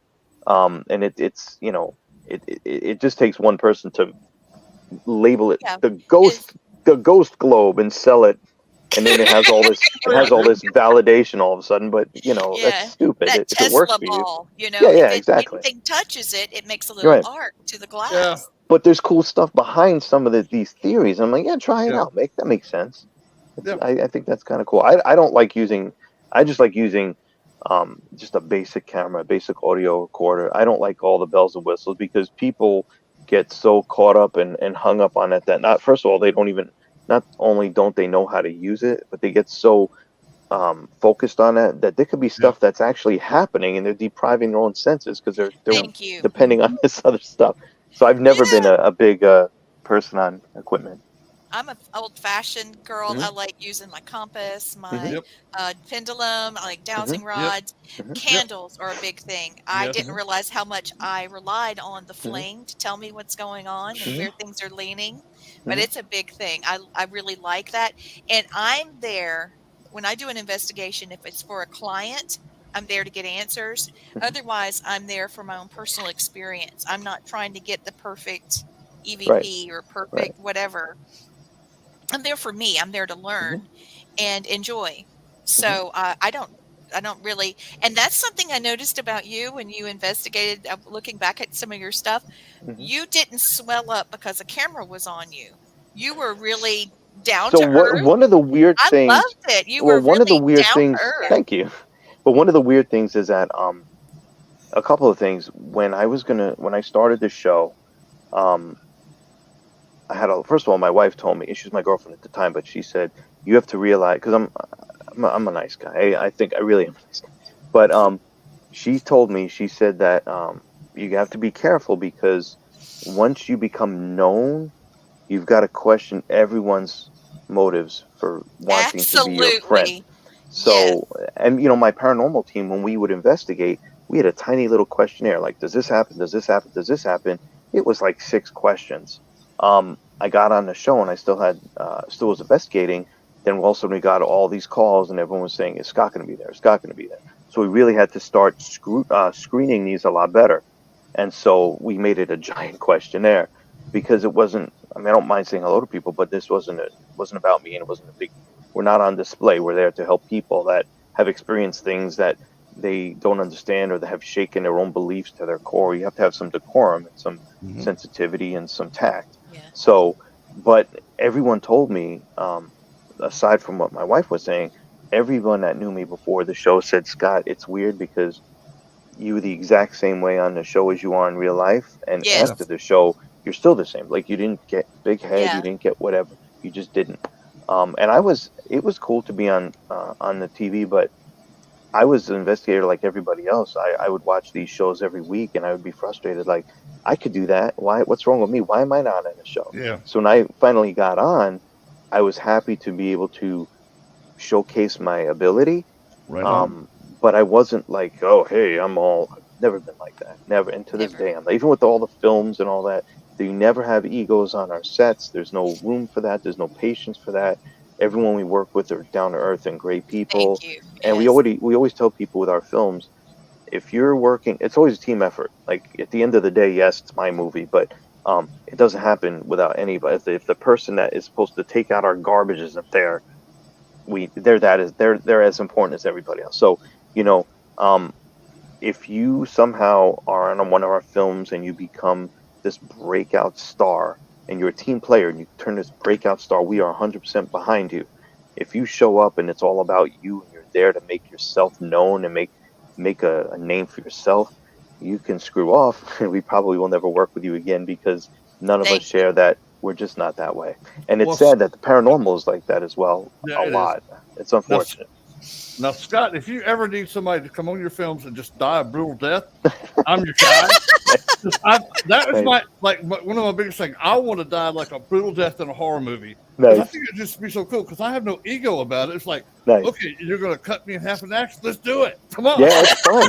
It's fun, and we have it down to a science now. But everything is still its own animal. Each thing is its own project. Even if we're starting Cool Summer 4, and so it's part of this franchise that we've already established. Whether everyone wanted it or not, we made a franchise. But it's still its own animal. It's still a separate film, and you still have to approach it a different way. But we have the basics. I mean, we pretty much know how to do it, and it's so fun. I don't feel like that's work, and it's hard work, but I don't feel like it's work. It's just fun. And Scott, the reason I ask you that because when I was active duty military, when we would do these stupid exercises, it'd be hot, and we figured out if you died early, you got to go sit in the air conditioned, watch TV, and have food. Right. So we would it's you get into stuff. If you die, dude, and I'd have like bandages around my head, just all bloody. I looked like I was Walking Dead myself. Nice. It's like no. Well, I did this one. Yep. I did this one film. It was early on, and usually when you film things, you film them out of sync. You just do for some reason. This lines up better, or people are around, and you. But we filmed this one movie, and this was my partner Jim O'Rear. Before I was partners with him, we still did several films together. I love that guy. Yeah. Well, one of our earliest films we did was Fat Chance, and then they renamed it the Camp Massacre. The killer had a chicken bucket hat on, like for his head, and he had a 6-pack abs apron, and it was me. I was the killer. And Al Snow, the wrestler, was there. I actually got to fight Al Snow, which he kicked my ass. He really did. But what was disturbing to me is that we filmed it in sequence. So we're all hanging out, and I was the killer. So we're all hanging out. And it was it was a hunting cabin. That's where we actually rented the place. It was a pretty sprawling location. So we're getting ready. Hang on, my mom's calling for some reason. I'll call you in a minute, Mom. I'm very close to my mom. But I only talked to her like 3 times this week already. So we're filming this thing in sequence, and I'm the little. It's funny because I'm always the smallest guy in the set. I totally get my ass kicked by anybody, but I'm the killer. Pretty funny. But we're filming this in sequence. We're all hanging out on the couches inside, eating and everything else, and the whole cast is lined up. And we have this murder scene. The people die, and then they go home, and then I go back inside, and there's one less person. And it was awkward because I really was starting to feel like, wait a minute, what am I doing here? Like every time I went in there, we'd have our murder scene. I'd come in and the person was gone because they went right home because either their schedules were short or, they didn't have the time, whatever it was. But I felt like I was whittling everyone down personally. I was like, it was a little weird feeling for a moment. I'm like, what am I doing to these people? Because they kept going less and less and less. But it was fun. It was just kind of played with my mind a little bit. Kind of weird. And I'm not drinking. This looks like it's just water, liquid death stuff. Oh, my girls. Wait, you can't see it. I love it. I love my girls, my horror girls. These are my spirit animals. Yes. Nice. Nice. I have always wanted to be in a horror movie, but I don't know what I would do, or I just have I love the Winchesters, right? I love Supernatural, and I love Sammy. I love Sammy, and he was on a horror movie. I can't remember, and I think he lived until the very last or something. And Massacre. That's it. And I was just like, "Be still, my heart." Who is this guy? This big man, And then he was on Supernatural. And everything was a demon. And I quit watching it for a while. I was like, God, not everything's a demon. But then I got back on it for the eye candy. Right. But, I've always thought, God, that would be so much fun. And I've always wanted to do the makeup. And when I was filming Repossessed, one of the ladies that was doing our makeup for, the shots, the sizzlers and things that we were filming for, she did that. And she was showing me some of her stuff, and she had wired this pump that was squirting blood, And I was like, how did you? I mean, first of all, you had to learn the makeup, but how did you teach yourself about the electronics of this thing? And she found this toy at Dollar Tree, and she took it apart and made this thing, and it made it gush. It wasn't like squirt, but I'm talking about to make it look like it was an artery. I was like, girl, I am so. That's a lot of it is you go on YouTube and learn stuff. A lot of the artists that we deal with are self-taught. Some have gone to school, but same with filmmaking. Like I took, believe it or not, I did take some acting classes in college. I did take 1 or 2 film classes, but I didn't take filmmaking classes. I took like screenwriting and whatever. Everything you learn on the set, and it's tough because when you get someone that is in film school, a lot of time they're so stringent with what they learned and how they go about things. We're a very professional set every time. Every time it's a Los Bastards set, that's just how it is. People always want to work with us because we do. People say, hey, you guys are cool to work. We love being on your set and everything else. And this is like from people that we've had from this recent one we just did. We had John Dugan from Texas Chainsaw Massacre, Beatrice Bubley, who played Freddy Krueger's mom. I mean, we've had cool people. Felissa Rose from Sleepaway Camp. And everyone said, we had a blast on your set. It's just really cool, efficient, productive, and professional. but we still have our own way of doing things, and we've learned over the years, trial and error. We're still learning. We're all the trial and error with stuff. Like we Right. all watched part 3 and we loved it. Like this is our best one, but we can even do this better the next time. Like we're excited about that, and we're excited with everybody with us because they're seeing it as well, and we're all growing. And it's the same thing with paranormal too. Always growing, and being open to ideas and input and suggestions. Now, Scott, I got to ask you, when you were actually doing the show, was there anything that happened while you guys were filming that like freaked your cameraman out or your sound guy out? And the reason I asked is I'll tell a story what happened when I filmed. Well, no, there were a few things. We were all paranormal team. Like, okay, Ghost Hunters. They were, I think it was Rips was their name of their place before they became Taps or whatever. I don't know. They got a show, and then I think they were approached as a team, and they said, "Hey, do you guys? We're going to get you on the show." Ghost Hunters International was handpicked. We were not a Ghost Hunters International team. We're not a Taps team. We were plucked. Like I was here. They were here. They wanted someone that was this person. They wanted someone that would be that. That they handpicked us. But we were all investigators. The crew that we had were literally hired hands. They had videographers. They had audio techs and mixers and all that. They were not paranormal guys. They were just literally. I mean, not to cheapen it, but and they were hired hands out in the field with you. So they went with us, and we early on, and it was the same team. Like we didn't switch. Pretty much, it was the same group of cast and crew throughout, except then they had the big switch over when Rob left and everyone. But I was still there and whatnot. But most of the crew stayed intact. So when we first started, and we're hearing stuff, or we're reacting to things. And I'll tell you, this is, I'm not under contract. I could say whatever, but we've never been asked to fake anything on Ghost Hunters International. And to my knowledge, we never have. We just never did. No, we didn't catch what everyone else did all the time, but we were very legit. But that was obvious to me. When we would hear things or respond to things or check out things or interact with each other, we could tell that the crew, the audio and the camera guys were like, okay. But they'd roll their eyes. They'd be like, yeah, here we go. Over the years, they even told us, they said, okay, I saw that with my own eyes. I heard that. Like the audio guys, like, what the hell did I just hear? This wasn't manipulated. I heard this. And we're like, we told you. Once you get that experience, you can't tell anybody to the contrary. I mean, there was something going on, and they saw and they experienced along with us. We went into these locations that were fresh for us. We tell people always say they're envious because we go to investigate these cool locations. But again, we literally get in, we investigate 1, 2, maybe 3 days for 4 or 5 hours a night, and we're out.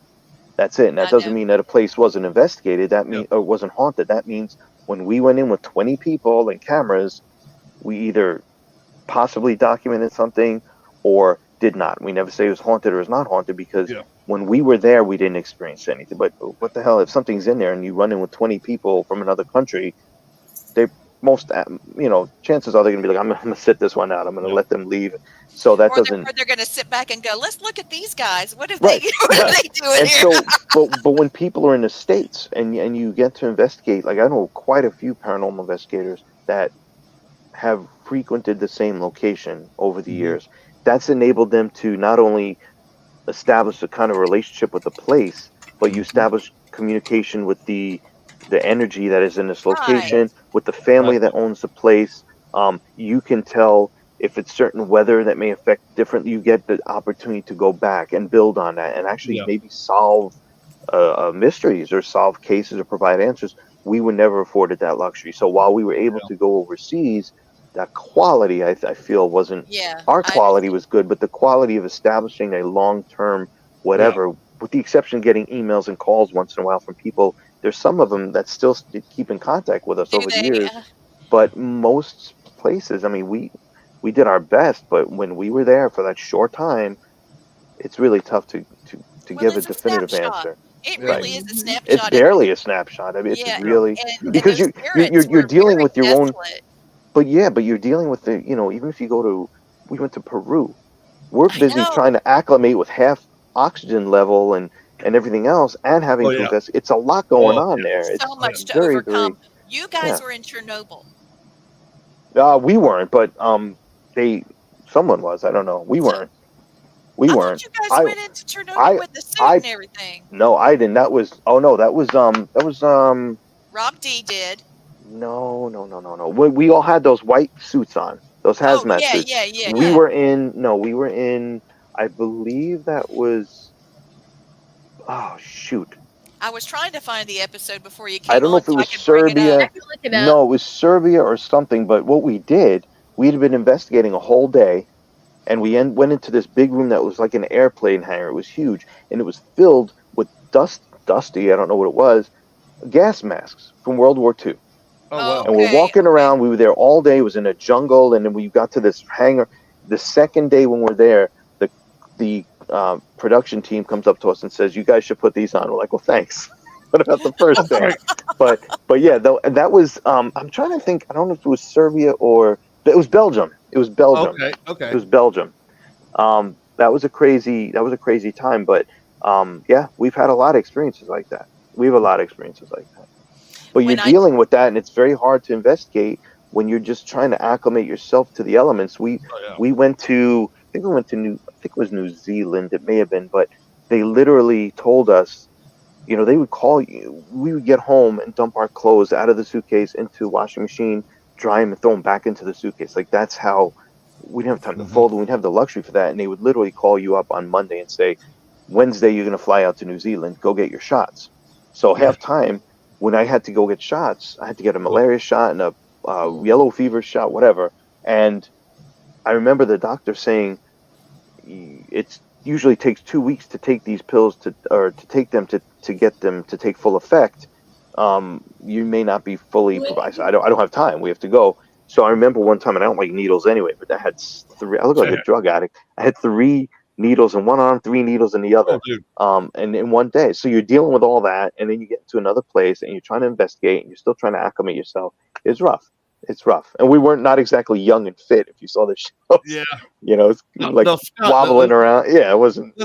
This is what I think is funny. Okay, well, I'll tell you, when I had you ask that question, when I filmed my episode of Mission Unexplained, we went up to Buffalo, New York, and I was in there was a sound guy, 2 camera guys, and the producer. And I just happened to say, I said, no, don't be surprised if something weird happens to your electronics, because it does around me. About 2 minutes later, I hear the sound guy goes, my sound just went off. And both camera guys was like, my cameras are dead. What'd you do? I said, I told you it was going to happen, but you didn't believe me. So I was like, I had to show you. And I didn't do nothing but tell them it was going to happen. Right. Yeah. It's got, you got to talk about the shots you had to get to go overseas. Join the military, dude, when they give you 37 shots in one day. Both arms. Oh, yeah. It was a pain in the butt. If I have to get one in like 6 months, I'm dreading it. I'm leading up to it, dreading it. So I hate needles. I'm like you, dude. That's why I said I could never be. I don't care about needles. Because I ain't sticking myself with a needle. I'll just do without the drug. I think I'm weird because I really don't care about needles, whatever. I'm not big on those. I'm not worried about knives either. I can stick anybody with a needle, but bring one at me, and I'm like, oh, wait a minute. She's a retired paramedic. And yeah. Okay, so there you go. Yeah. Yeah, I'm not big on that. When I was filming Repossessed, we were traveling a lot, and I was going from the United States to Canada, and it's right after COVID. So I had to do all the COVID restrictions and go here and show your card there, and to even get into a restaurant. That was no fun. But I know I can legitimately say I know what you're talking about, how you can't remember. You're here and you're there, right? And you only get to see a few things. You really would wake up and you would realize, like, what day is it and what country you're in. Because when we went, I think it was when we went to New Zealand, you skip a day, and it's not like being in a plane for a day. You skip a day. It's It shows you on the map. It's Saturday and then it's Monday, and then when it's Monday, you come back and it's Tuesday and then it's Tuesday again. It's like, what the hell? Or it's Monday. It throws you off. It's weird. And then just coupled with the fact that you could be in 2 or 3 countries in 2 or 3 weeks, it really does throw you off. There was one time we did we went from it was a snowstorm. It was a big blizzard in Scotland, and then we flew to where did we go? I think we flew to New Jersey for something, and then we flew into Puerto Rico. It was like a heat wave to a blizzard in one trip. Insane. I feel you on that one, dude. When I was military, we flew from the country of Panama to Salt Lake City, Utah in I December. can't imagine. When we left Panama, it was a nice 85 degrees. We got to Hill Air Force Base. It was minus 30 degrees and full of snow. We thought we were only going to make a drop and run where we drop off the stuff and leave. No, we got stuck there 3 days. So we had nothing but short sleeves. Right. I had no jacket. I literally had to go to the base exchange and buy me a coat because I didn't have one with me. Right. Yeah, we've had to do that. We've had to buy clothes, and sometimes we'd have to just leave them behind. So we just don't have room for them, or whatever. But we did that a lot. This is not going to work. We got to get something. I had a problem with snow. Girl from South Carolina in the dang snow, like I've never seen snow. Like I got out of the car and I was almost up to my waist, and so I actually at one point took pizza box out of the trash and put my shoe on it and drew and then cut it out to put in my shoes. Nice. So I mean, I don't like have Alaskan many snow. That's awesome. Yes, I had to make a barrier somehow. I wrapped it in a plastic bag and then put it back in so it would be waterproof. Nice. I don't have stories like you, but I can relate. And to hear you talk about it, you're pretty, right on track with the way I would say it, better than I would say it. So. I don't know how. I don't think any of us had jet lag though. That's the one thing, and it's not that we got used to it. I just don't think we did. And I think the main reason that you don't is you don't usually disrupt your sleep pattern. If you're tired, you still go to bed at the time that you think it is. Whatever. I forgot what we did, but if you stick to that, you won't get jet lag. Now, usually what you get jet lag from is your body is far enough away from the magnetic field of the Earth, so that's what gives you the jet lag. Okay. Lord, I didn't know that. Yeah, and the reason I know how to fix all this stuff because I was a loadmaster in the Air Force. We flew everywhere, so we knew. Okay, it's like, I'll go to sleep at 7. We're on the plane. I've got 5 hours till we land wherever we're going to land.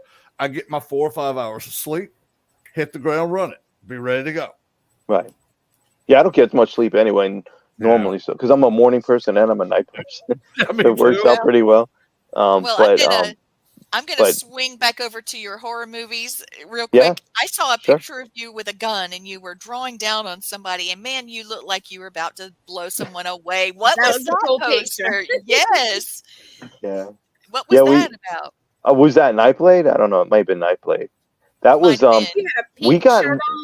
Yeah, that was Nightblade. We did a so again, we've done a lot of films beforehand, but that was our first one for Los Bastards, which is almost 10 years ago now. And I had wanted to work with Todd Bridges forever from Different Strokes. Right. Couldn't make it work. Finally got him on board for Nightblade, and he was the main detective in it, and he was awesome. And when he showed up on the set, he told us he's like, oh, y'all having me work? He really thought he was going to show up and be like what you talk about Willis type thing, and do his little cameo. And we're like, no, you have a character, you have a role, you have whatever. He did a really good job, but that was he and I had a little showdown at the end, and that was a still from that. And that's on Tubi. If anyone wants to watch it, it's free on Tubi. Right on. All the ones are free on Tubi right now. Hell's Bells, which we did the stupid comedy, was funny as hell. Nightblade is on Tubi, and then the first 2 Cruel Summer movies are on Tubi right now. Third one will be, but it hasn't been released just yet. There's going to be an announcement probably very soon. But it's done and it's already screened. It's premiered, but it's just not released by the distributor quite yet. But I think it's going to happen in August, and then on physical media, because we want to push that first, and then several months after that should be streaming on Tubi as well. If all goes to plan. Very cool. Yeah, I do don't too. worry, Scott. Since I get to work from home most of the time, I'll be watching every movie you did just because you're my new friend now. Well, good. Yes. I should be everyone's friend. Delightful. No, I'm very. Lee and I will get to one and go back and rewatch all of them for you. Yeah, we will.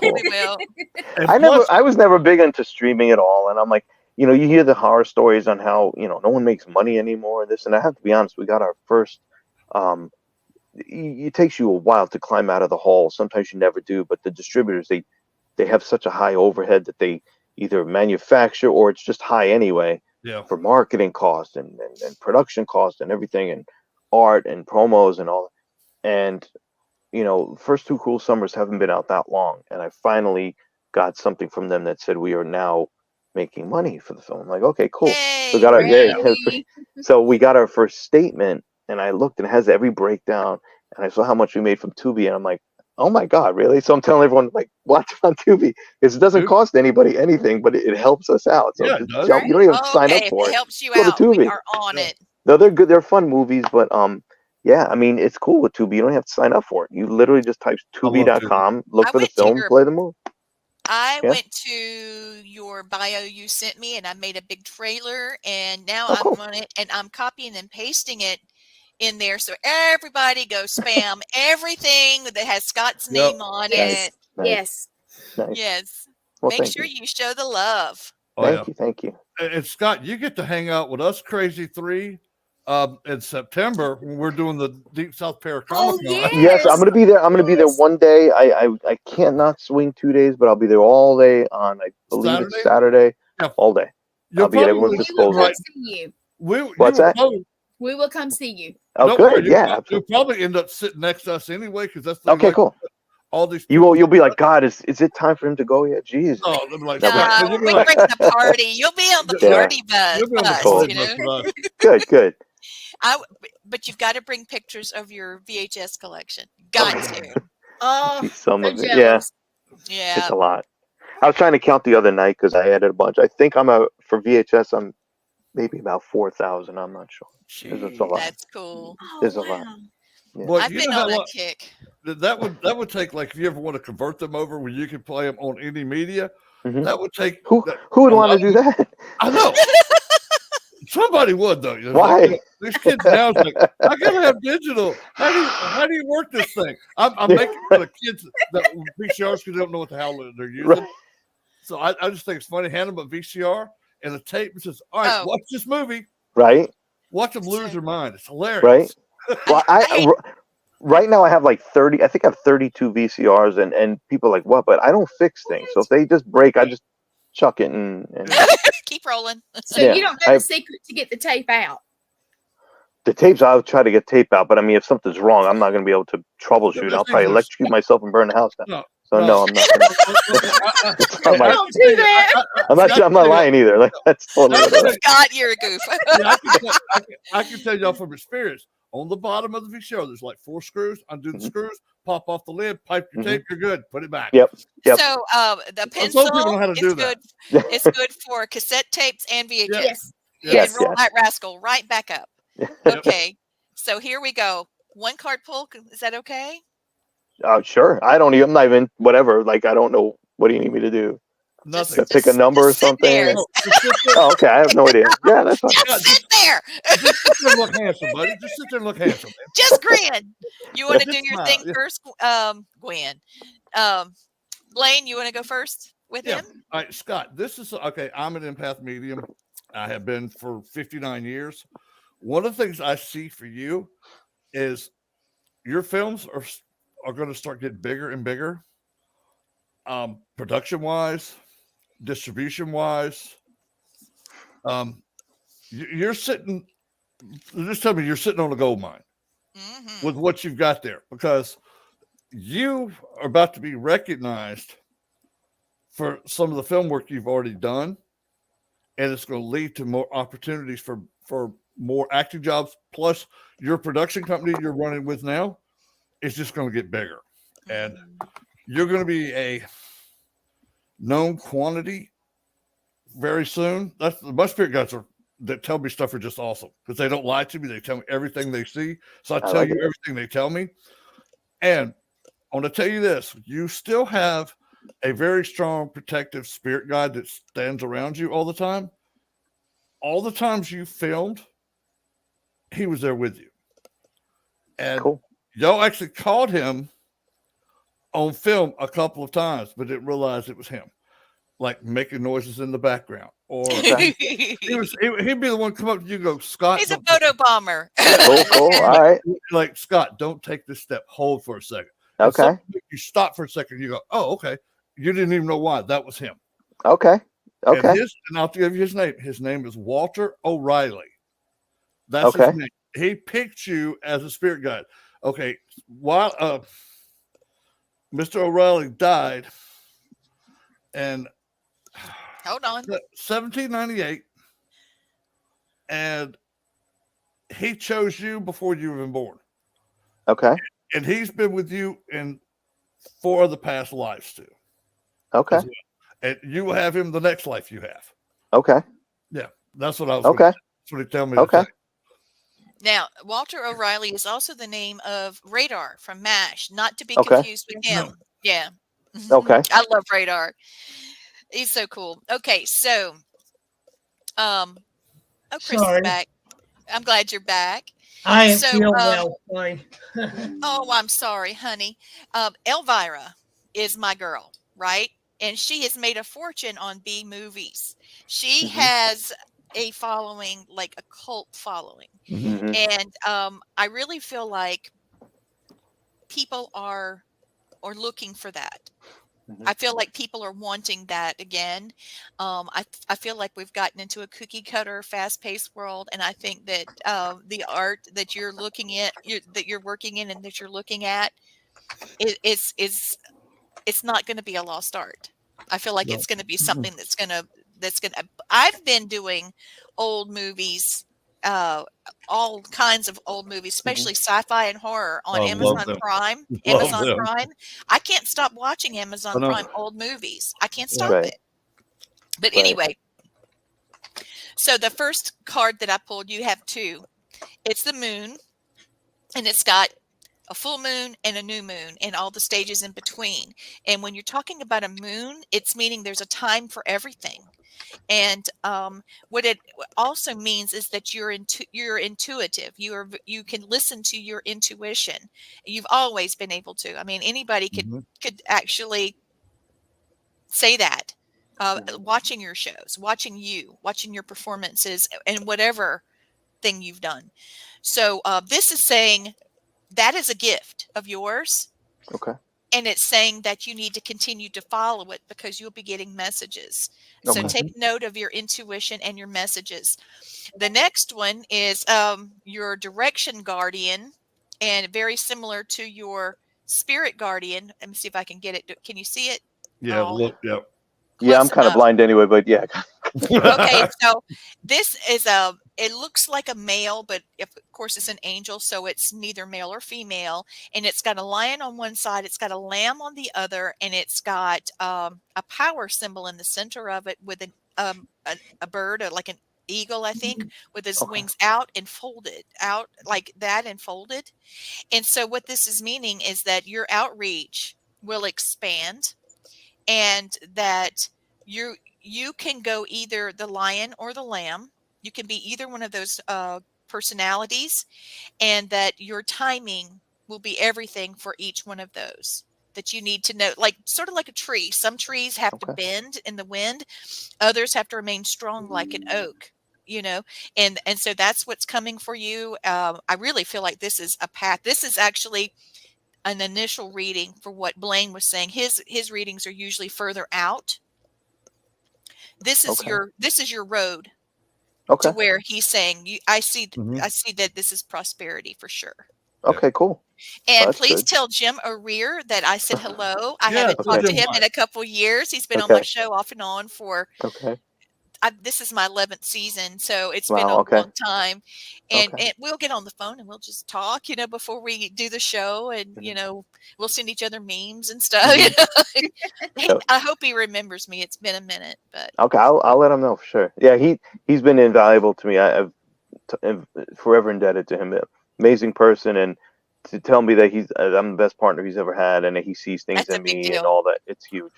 He means it too. It means a lot to me. Yeah, he's very straight shooter. Yeah, he is. I've really enjoyed having you on. I'm sorry, Christopher. Go ahead. Tubi's great, and thank you for sharing your work on there, because I'm one of the many people that really can't afford all these services. Tubi's great. It is. Yeah. Awesome. Now, Scott, the library is first rate. If you ever look at all that, it's amazingly good. They have a ton of stuff on there. Yep, I always go back and watch my old Dark Shadows off of the. Don't even get me started. I've been on YouTube doing the remake from the 90s. Yes. And Gwen stayed over, and we were watching Dark Shadows, and and I never really like a blonde Dracula, but that one, he's all right. He's He's all not right. pretty. Yeah, it's something, man. Nice. But nobody's gonna beat my guy. Wait, Jack Sparrow, help me.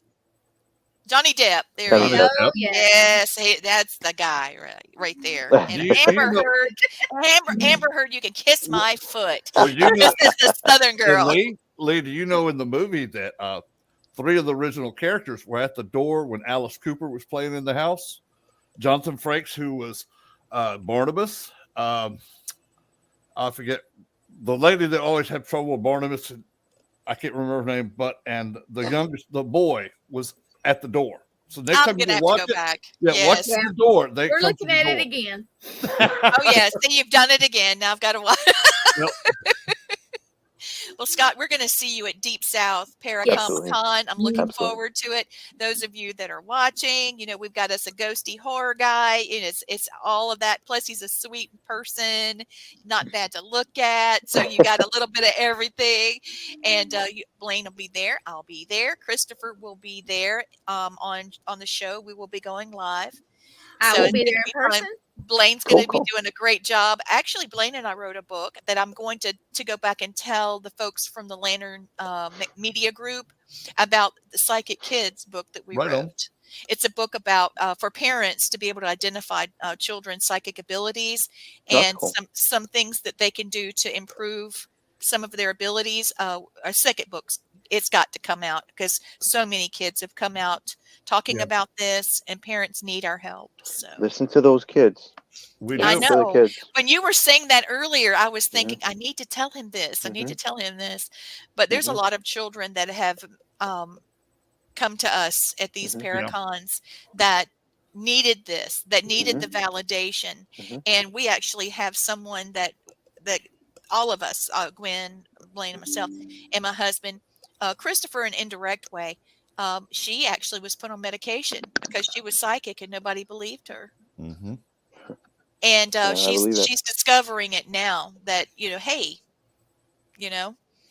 I actually That's have interesting. a talent. So yeah, bless her heart. Yeah. That's all right.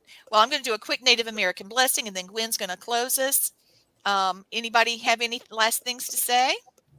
Thanks for having me on, guys, and best luck Happy with to your have show. you. And Thank we'll you. see you in September, brother. Yes, Absolutely. we will. Absolutely. All right. So here's our Cherokee blessing. May the warm winds of heaven blow softly upon your house. May the Great Spirit bless all who enter there. May your moccasins make happy tracks in many snows, and may the rainbow always touch your shoulder. Thank you for watching Family Spirit International.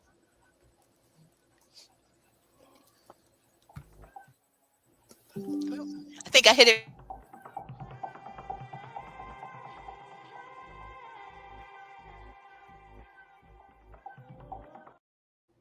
There we go. We out.